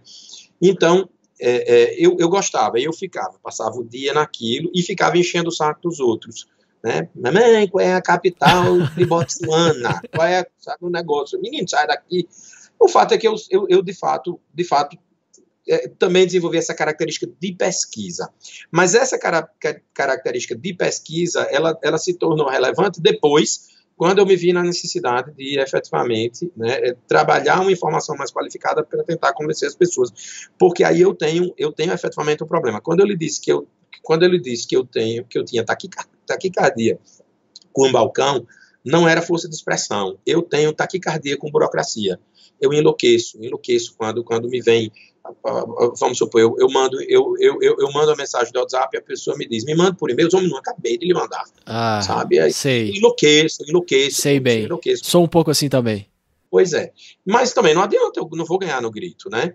Então, eu terminei me acostumando a crescer dentro do debate, né? Então, esse episódio do elevador, ele aconteceu quando eu ainda era, aí no caso não é daqui da vara, né, era na gestão como diretor do foro, porque a gente precisava efetivamente reduzir despesas e não fazia muito sentido. Eu adorava as assessoristas, não vou mentir, mas para mim aquilo não fazia nenhum sentido, elas poderiam ser aproveitadas numa outra área. Né? Não é que eu não quisesse que elas estivessem aqui, mas o fato é que, a partir de um determinado momento, a gente teve que iniciar aqui uma contenção de despesas terrível. O orçamento de 2016 foi um orçamento muito escasso para a Justiça Federal, né? E aí a gente, no momento que estava fazendo o mapeamento, a gente criou aqui um comitê de gestão de crise, né? A gente precisou eliminar esses postos de trabalho que eram 3 ascensoristas. Isso no prédio de Natal, que é o único prédio que tem elevador. No caso, 2 aqui no sede e 1 lá no anexo. E aí, nessa época também, na direção do foro, eu tive cuidado de criar aqui um ombudsman. Né? A gente, até hoje acho que tem, né? Eu já não sou mais o diretor, mas tem. Aqui é basicamente um referencial de gestão, né, de gestão judicial, gestão administrativa do Poder Judiciário com base na crítica construtiva. Então, basicamente, eu baixei aqui uma portaria, na época foi escolhido um servidor, hoje é um juiz, né, que tem o direito de esculhambar. Ele tem o direito de criticar tudo que a gestão faz, né, e de apontar ali, olha, isso não está prestando, isso aqui, etc, etc, etc. O ombudsman, na época, recebeu uma reclamação em relação à eliminação dos postos de trabalho das assessoristas, porque dizia que as assessoristas tinham um papel fundamental aqui na justiça, que era de orientar as pessoas que vinham para as audiências dos juizados especiais federais. Ou seja, o objetivo ali da função de assessorista não era propriamente, na visão do ombudsman, né, ser um piloto de elevador.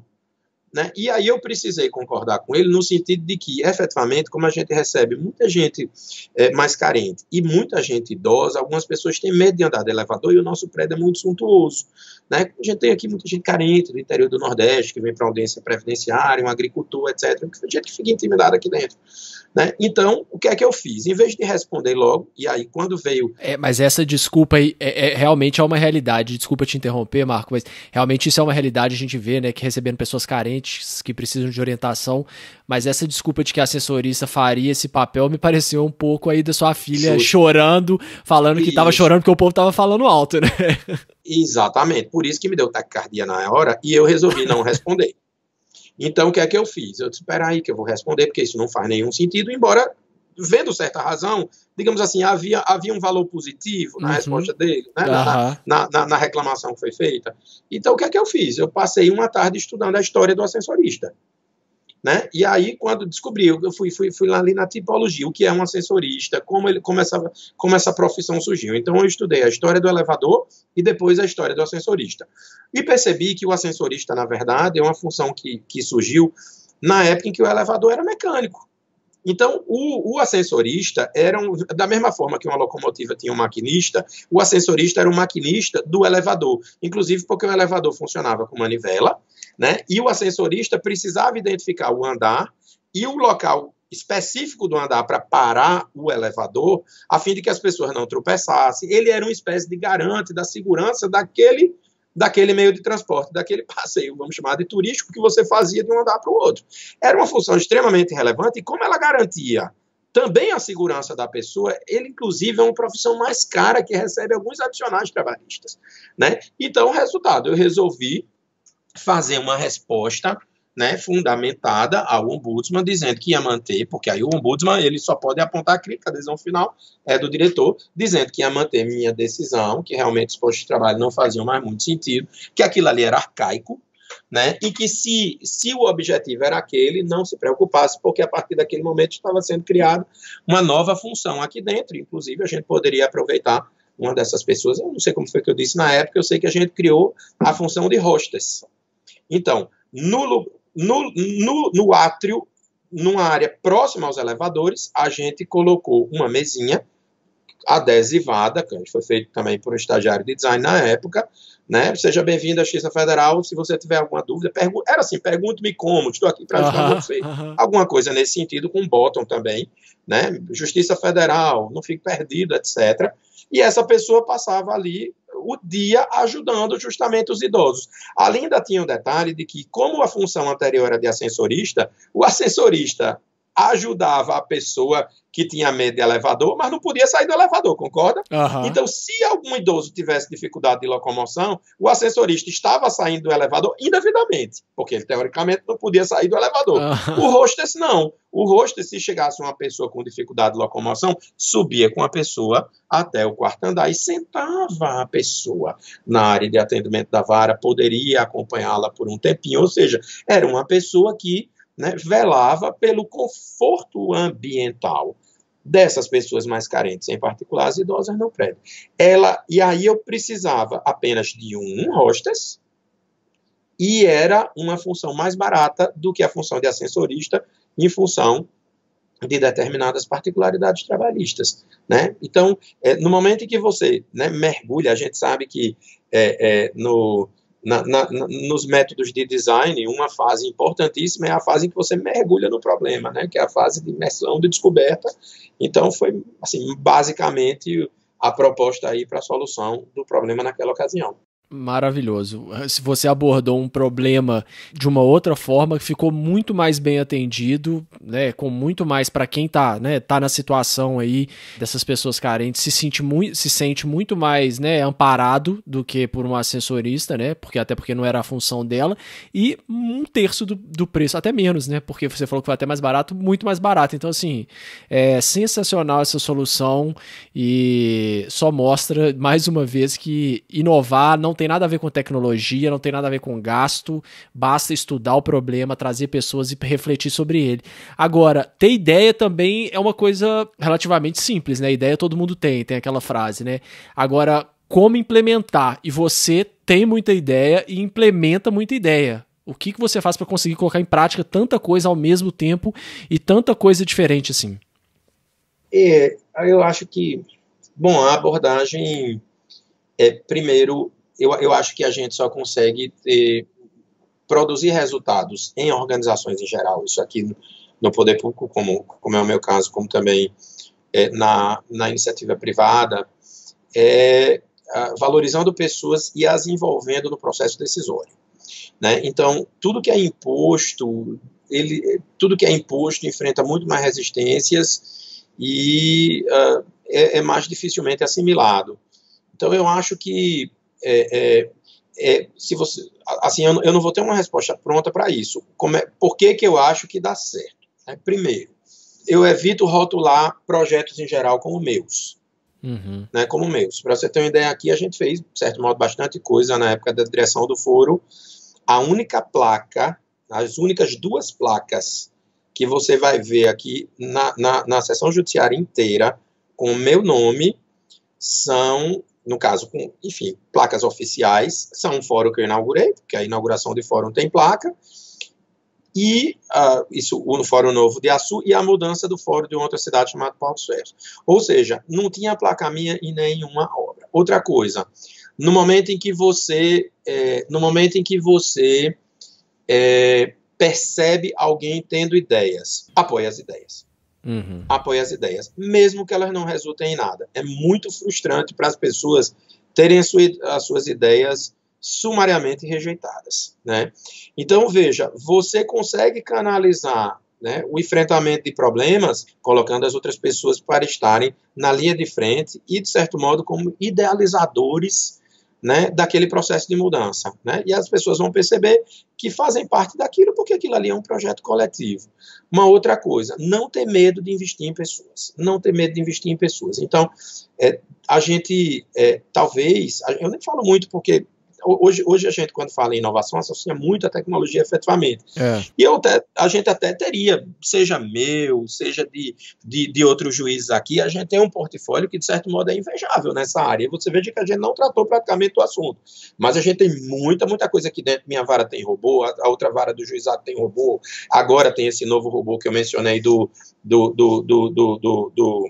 dos Correios, né? A gente tem aqui aplicativo para funcionamento em nuvem da instituição. De que você imaginar, a gente tem aqui com a área de tecnologia. Agora, por exemplo, estão desenvolvendo a rede social da Justiça Federal do Rio Grande do Norte para a gente poder interagir em teletrabalho. Então, a gente, assim, é uma concepção completamente diferente. Servidores interagindo em rede social, né? A ideia é que você comece a trabalhar de casa e entre no seu ambiente de trabalho, né, através de uma plataforma que vai ser sua rede social para interação, etc. Não falta aqui.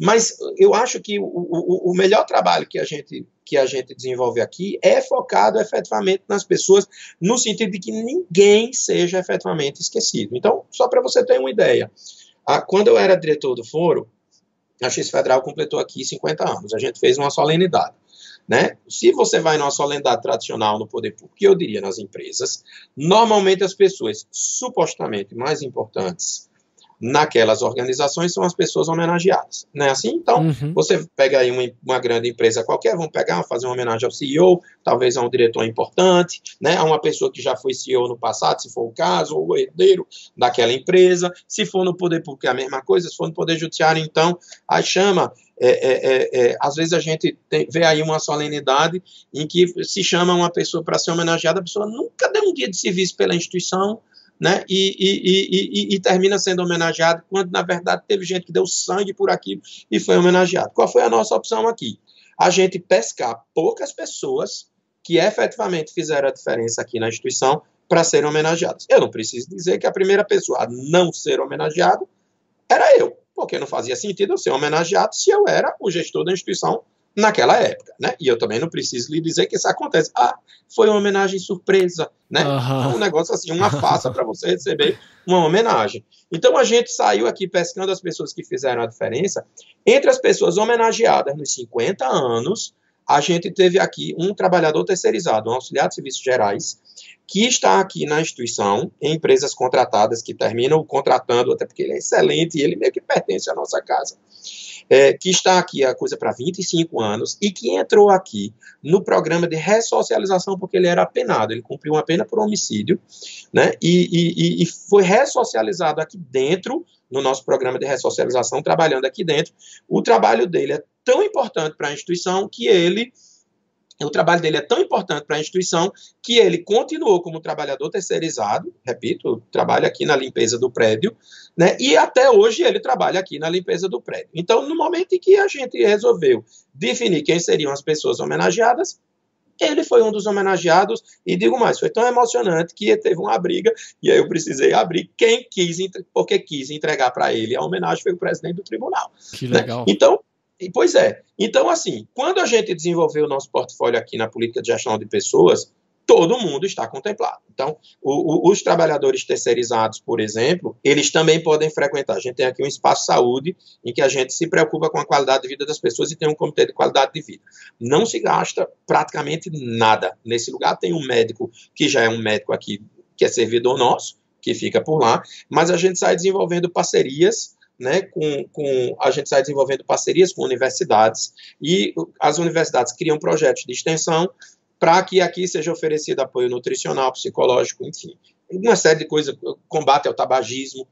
Todo mundo faz parte disso. No caso dos terceirizados, né, e aí os prajuízos, servidores terceirizados, no caso dos terceirizados, e inclusive dos apenados, né, daqueles que cumprem pena aqui dentro e eles recebem basicamente um salário mínimo, né, eles cumprem pena em regime semiaberto, recebem um salário mínimo, mas 80% do salário mínimo fica retido, né, eles recebem 20% para custeio imediato, enfim, do transporte, da alimentação para ficarem aqui, e ao final do cumprimento da pena, eles recebem, né, o valor que foi poupado durante o período em que estiveram aqui no programa para reiniciar sua vida, e a gente também, de certo modo, se preocupa em oferecer, né, um treinamento para que eles possam empreender depois que saiam daqui, né, se for o caso de saírem, porque o próprio que foi homenageado terminou ficando aqui.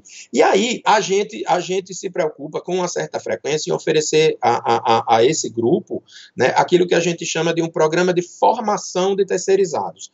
A gente se preocupa com a formação cultural deles, e é um pouco diferente do que a gente vê por aí fora, porque normalmente quando você oferece, vamos supor, um treinamento para um auxiliar de serviços gerais, para um recepcionista, né, o imaginário brasileiro, de certo modo, diminui intelectualmente aquelas pessoas, então o treinamento que você oferece ali é um artesanato, um trabalho manual. Aqui não, a gente oferece aula de história da arte para essas pessoas, né, trabalhando a partir, sabe, por exemplo, vamos trabalhar o senso estético dos auxiliares de serviços gerais. Eu mesmo dei uma aula de história da arte para eles, né, comecei lá pelo Museu do Louvre, olha como isso aqui, você mostrando o Museu do Louvre, explicava cada detalhe arquitetônico, depois você confrontava o Museu do Louvre com o nosso prédio, né, veja a importância do seu trabalho, né, para a estética do nosso prédio, para que as pessoas sejam bem acolhidas, etc.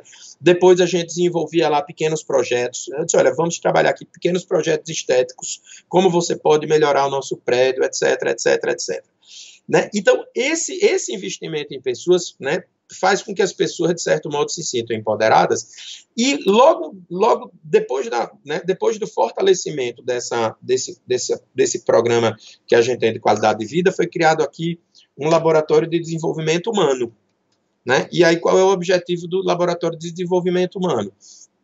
É você mapear os perfis comportamentais da instituição, saber como você se comporta psicologicamente, para saber se você está na função correta, se aquilo ali está gerando estresse, né? Qual é a função que você desempenha com mais talento, de acordo com suas características pessoais, e a partir desse mapeamento a gente tem por objetivo o fortalecimento das equipes, né? Para que as pessoas efetivamente possam trabalhar nas funções em que possam mais agregar a instituição. A partir disso, a gente começa a desenvolver, sucessivos treinamentos, né, começa a desenvolver nas pessoas capacidades de colaboração. Então, por exemplo, toda a estruturação da minha vara no Trello foi uma formação do Laboratório de Desenvolvimento Humano para que a gente adquirisse aptidões colaborativas para que a gente pudesse efetivamente trabalhar à distância. Quando a pandemia chegou, para a gente é como se nada tivesse acontecido, porque a gente já trabalhava naquele formato.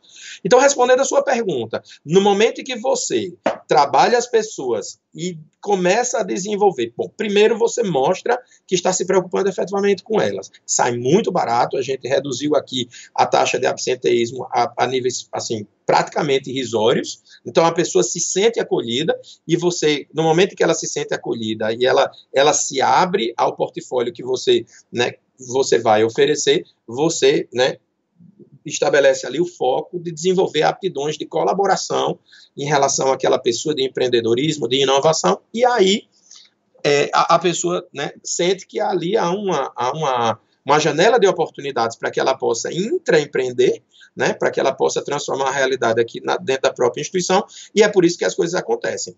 Então, eu acho que talvez o que eu faça bem, né, seja conferir autonomia às pessoas, porque claro que a gente não consegue fazer sozinho, né, a grande maioria das coisas que a gente idealiza. Muito bom. Sensacional, Marco, e isso tem tem paralelo em todas as áreas de atuação aí, já, né, para quem é advogado também, eu gosto sempre de fazer o paralelo que a gente vê muito isso em escritório, né, a gente não é acostumado a compartilhar, a gente tem essa tendência de às vezes deixar um estagiário fora de um projeto, você vai atender um cliente, o estagiário nunca participa, você vai fazer uma coisa nova, as pessoas, os auxiliares administrativos, o pessoal do financeiro, as pessoas nunca participam, então essa sua fala aí realmente eu acho que é um ensinamento muito grande que a gente pode aplicar em todo tipo de projeto, né, para fazer a coisa, e eu tenho essa percepção também, que para fazer a coisa acontecer não adianta ser aquela coisa goela abaixo, o diretor mandou, o sócio mandou, você tem que fazer. Não, se as pessoas não se sentem integradas nisso e participantes desse processo, não vai para frente. Muito bom.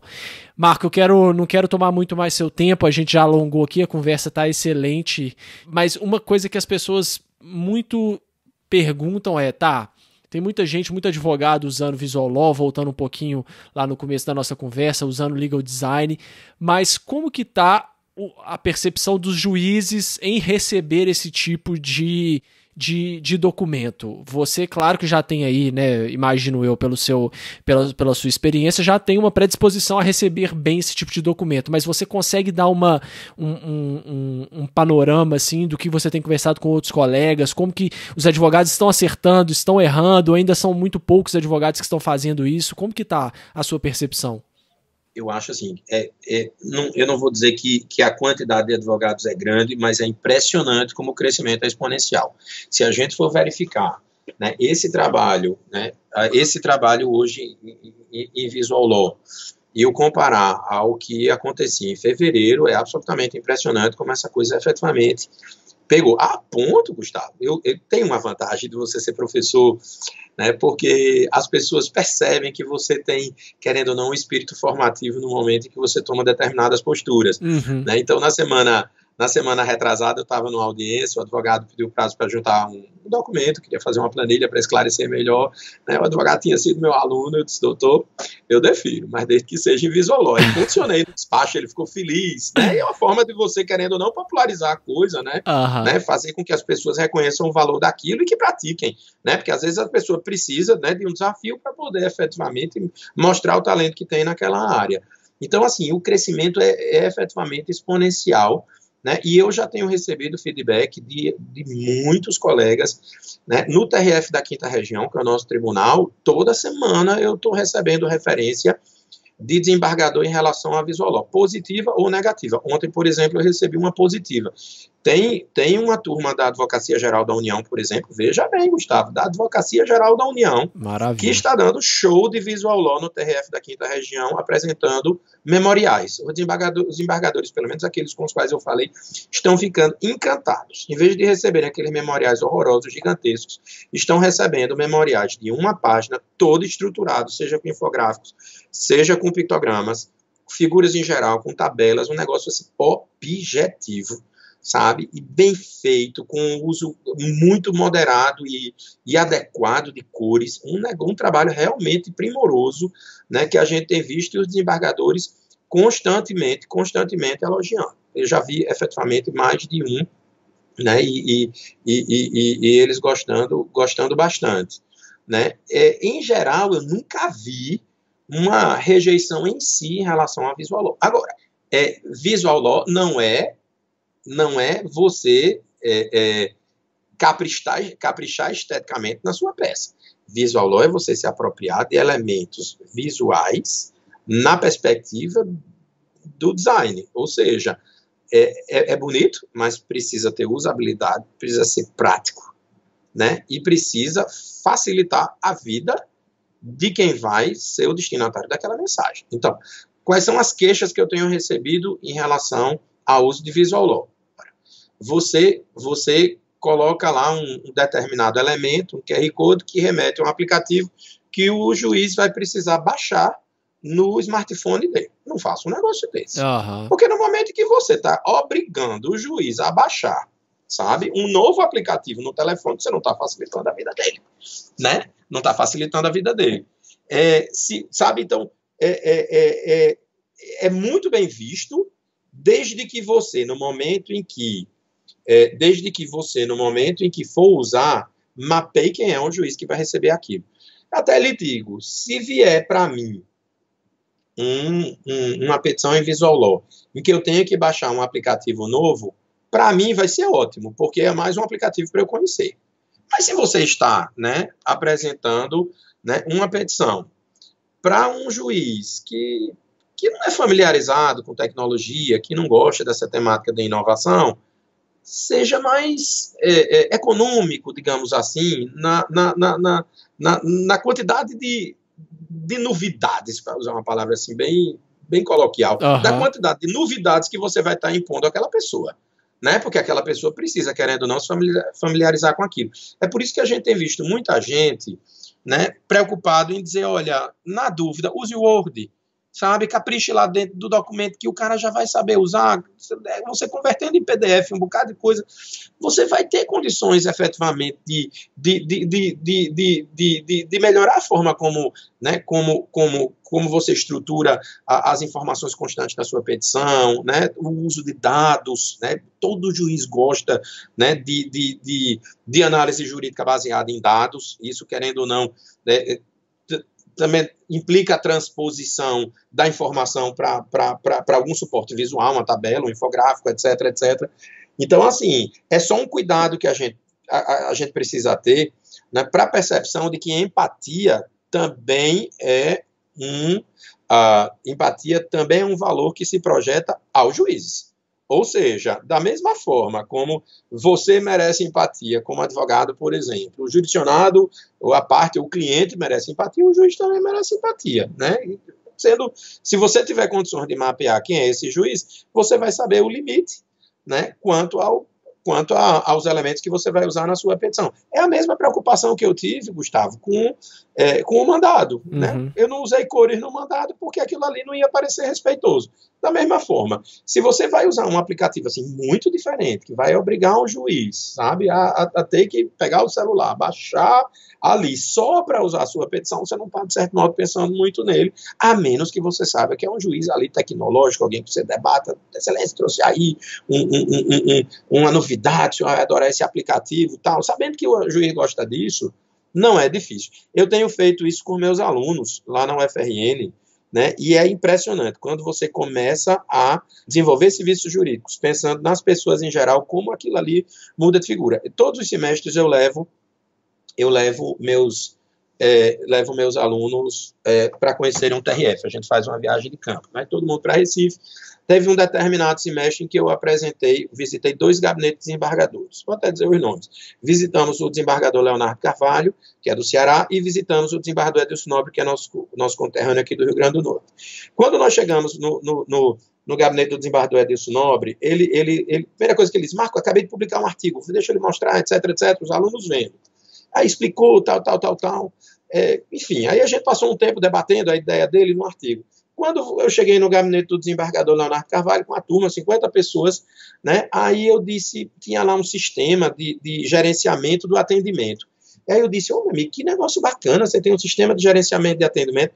O desembargador Leonardo Carvalho passou meia hora detalhando a ideia dele, que foi esse sistema para melhor atender o advogado, inclusive porque ele é do quinto constitucional da advocacia. Eu lhe pergunto, no momento em que você for abordar essas 2 pessoas num despacho pessoal, presencial, você vai chegar no gabinete do desembargador Edilson Nobre, vamos supor que você acha organizado, pode ser. Vai fazer sentido você dizer que seu gabinete é super bem gerido, desembargador, ou vai fazer sentido você dizer, desembargador, li um artigo seu ontem. Se você conhecer o desembargador, você vai ver que os olhos dele vão brilhar, e foi o que é que achou. Já no gabinete do desembargador Leonardo, você percebe que ele gosta dessa coisa de gestão, o primeiro BI lá do tribunal foi implementado por ele é fascinado por isso, por tecnologia. Então, se você vai abordar o desembargador Leonardo, você já tem uma ótica completamente diferente. Então, o que é que eu digo? Para quem eventualmente advogar no TRF da 5ª Região. Se você chegar para o desembargador Leonardo e dizer a ele, desembargador, tem aí uma sugestão do novo aplicativo, se eu conhecer aí o memorial que eu fiz aí em Visual Law, ele vai achar o máximo conhecer esse novo aplicativo. E ele vai baixar, ele vai achar fantástico. Se chegar para o desembargador Edilson, ele já não vai achar. Por quê? Porque o tema de interesse dele é outro. Então, para o desembargador Edilson, acho que dá para ser mais econômico. Para o desembargador Leonardo, capricho que ele vai achar, né, aquilo ali, tudo que você propõe, ele vai achar bacana. Muito bom. E um exemplo também que eu vi em algumas palestras que você menciona para como ensinar isso para os seus, né, pros seus estudantes, que eu achei muito legal, é o caso que você usa do bonsai.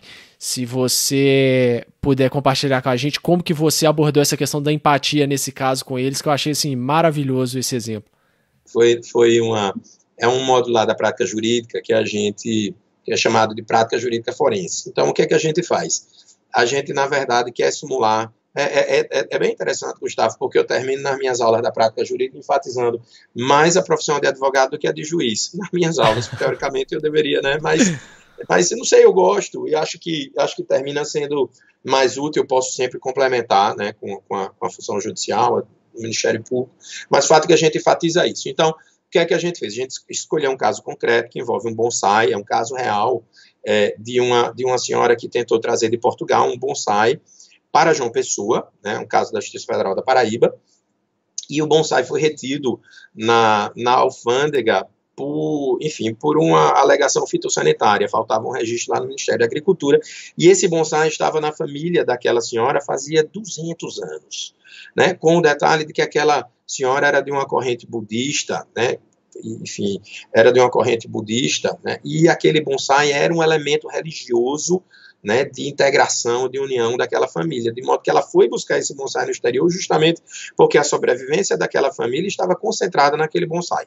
Eu, como sou católico, é como se fosse ali uma relíquia familiar muito importante, um santo, um negócio, e de certo modo, como aquilo ali se confundia com a própria família, a gente poderia dizer que aquilo ali para eles representava a própria Eucaristia, né? Os católicos haverão de compreender. Então era uma coisa muito séria. Para resumir a história, nós escolhemos esse caso e fizemos a simulação do trabalho do advogado a partir do primeiro dia, que era o atendimento ao cliente, para a gente trabalhar essa coisa de empatia, de atenção, de cuidado, né, no processo, e aí não no processo judicial, no processo de recebimento do caso até a prestação do serviço final. E aí teve o primeiro dia que foi do atendimento, né, foi uma simulação, né, com a cliente. Depois a gente teve um dia em que o advogado ia despachar a liminar com o juiz, né, foi até bacana, a gente leva profissionais para darem sugestões. Teve até nesse dia do despacho com o juiz, foi bacana, porque eu levei 2 advogados, e aí eles pediram para depois a gente simular o despacho, sendo que eles pediram que eu fosse advogado e o advogado fosse juiz, que a gente invertesse os papéis para a gente também se colocar um no lugar do outro, né? E no final a gente tinha o dia da sustentação oral perante o tribunal. Quando chegou no dia da sustentação oral, eu disse, olha, minha gente, próxima aula eu quero todo mundo bonito, a próxima aula é no plenário da turma recursal da Justiça Federal, isso é sempre no dia de sábado, né? A minha gente, não preparem essa palestra, desculpa, não preparem essa sustentação oral, porque vai ter um elemento surpresa. Não quiseram me ouvir, né? Todo mundo chegou com a sua sustentação oral prontinha, porque nós somos condicionados a isso. Nós elegemos qual é o ideal de sustentação oral, pensando na nossa visão sobre aquilo, né? E então, nesse sentido, todo mundo foi com aquilo pronto. Quando fosse na hora do elemento surpresa, haveria apenas uma adaptação. Quando chegamos, eu e a outra professora, esse é um módulo que eu ministro com a professora Ana Beatriz Presgrave, ela sim é advogada, né? Quando chegou a hora da aula, que fomos chegando, eu cheguei com a minha família e ela com a dela. Considerando que eu sou muito apegado à minha família e ela também, eles achavam que aquilo ali era um programa familiar, assistia a aula, eles não sabiam que aquilo ali era, na verdade, na verdade, uma estratégia pedagógica. Por quê? Eu disse, pronto, minha gente, esse povo aqui não veio por acaso, eu sei que vocês devem ter preparado aí essa sustentação oral em casa, mas hoje os juízes são eles. Como assim?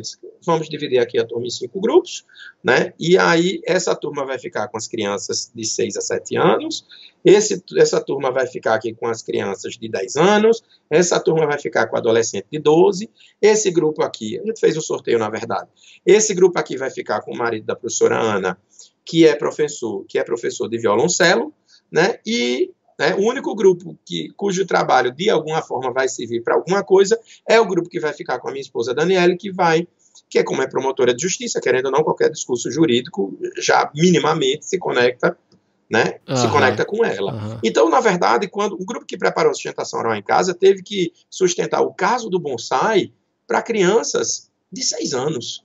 Então, aquilo ali não se via como discurso, né? E o título da aula era quem é o seu juiz. Então eles tiveram 15 minutinhos para conversar cada um com o seu juiz, né? E depois, 5 minutinhos para conversar com o seu juiz e depois 15 minutos para desenvolver minimamente uma abordagem. Aí eu não preciso dizer que quem foi despachar, quem foi sustentar, por exemplo, a minha filha Cacá, teve que falar da plantinha, né, que sabia que ela gostava de plantinha, que ela achava que Deus era importante, etc, etc. Era uma forma completamente diferente de você, né, abordar um problema jurídico, e ele tinha que desenvolver o problema jurídico para que ela entendesse, ela e o filho, né, da colega Ana Beatriz, né, porque eles iam apreciar o caso depois, né, e assim, eles de certo modo tiveram um êxito, mas a experiência terminou sendo boa, porque a Cacá, por exemplo, ao final da sustentação oral, gritou, eu autorizo, aí autorizou a entrada do bonsai em território nacional, mas foi uma experiência importante, porque ali é uma metodologia ativa muito concreta de você desenvolver empatia também em relação ao juiz. Mais recentemente, a gente tem também na UFRN um projeto que a gente chama de Cascudo Jurilab, que é um projeto que eu coordeno, que é o Laboratório de Inovação Jurídica e nas Carreiras Jurídicas. E aí agora a gente tem, no Cascudo a gente tem uma divisão em núcleos, tem um núcleo humano, metodológico e um prático, e no núcleo prático a gente começou a desenvolver um trabalho de formação e pesquisa em Visual Law. E aí, depois de algumas formações, a gente criou uma gamificação que está terminando sexta-feira, em que a gente fez o mesmo processo de atendimento, etc., né, com uma formação também em Design Thinking, e ao final eles tinham que fazer a mesma peça do bonsai em Visual Law. Ela vai ser apresentada nas próximas semanas, a gente vai criar um painel de jurados para analisar esse trabalho, né, e aí terminou sendo bom, porque já querendo ou não é um caso com o qual os alunos se conectam, porque em função do êxito dessa experiência nesse módulo, né, um escritório de advocacia aqui, em conjunto com a Ordem dos Advogados, da Ordem dos Advogados do Brasil, da seccional daqui do Estado, eles criaram um prêmio chamado Prêmio Bonsai. Né, que legal. Portanto, inspirado no caso do bonsai, e aí todo final de ano agora eles vão fazer um concurso de sustentação oral e de despacho com o juiz, para os estudantes, né, se estimularem em relação a, que são importantes funções do advogado, que nem sempre são trabalhados nas universidades, né, e eu sugeri agora que eles tivessem, parece que, assim, eles estão propensos a acolher, sugeri uma categoria de Visual Law também, para que o mesmo caso, né, pudesse girar em torno, né, de várias atividades possíveis do advogado, né, que de forma a qualificar, né, o trabalho desenvolvido pela advocacia, em particular pela nova advocacia, porque normalmente os alunos que participam são alunos em fim de curso e que vão exercer a advocacia. Maravilha, Marco. Então, para a gente finalizar aqui, as pessoas quiserem te acompanhar na internet, você falou aí que usa Instagram, LinkedIn, mais alguma rede social?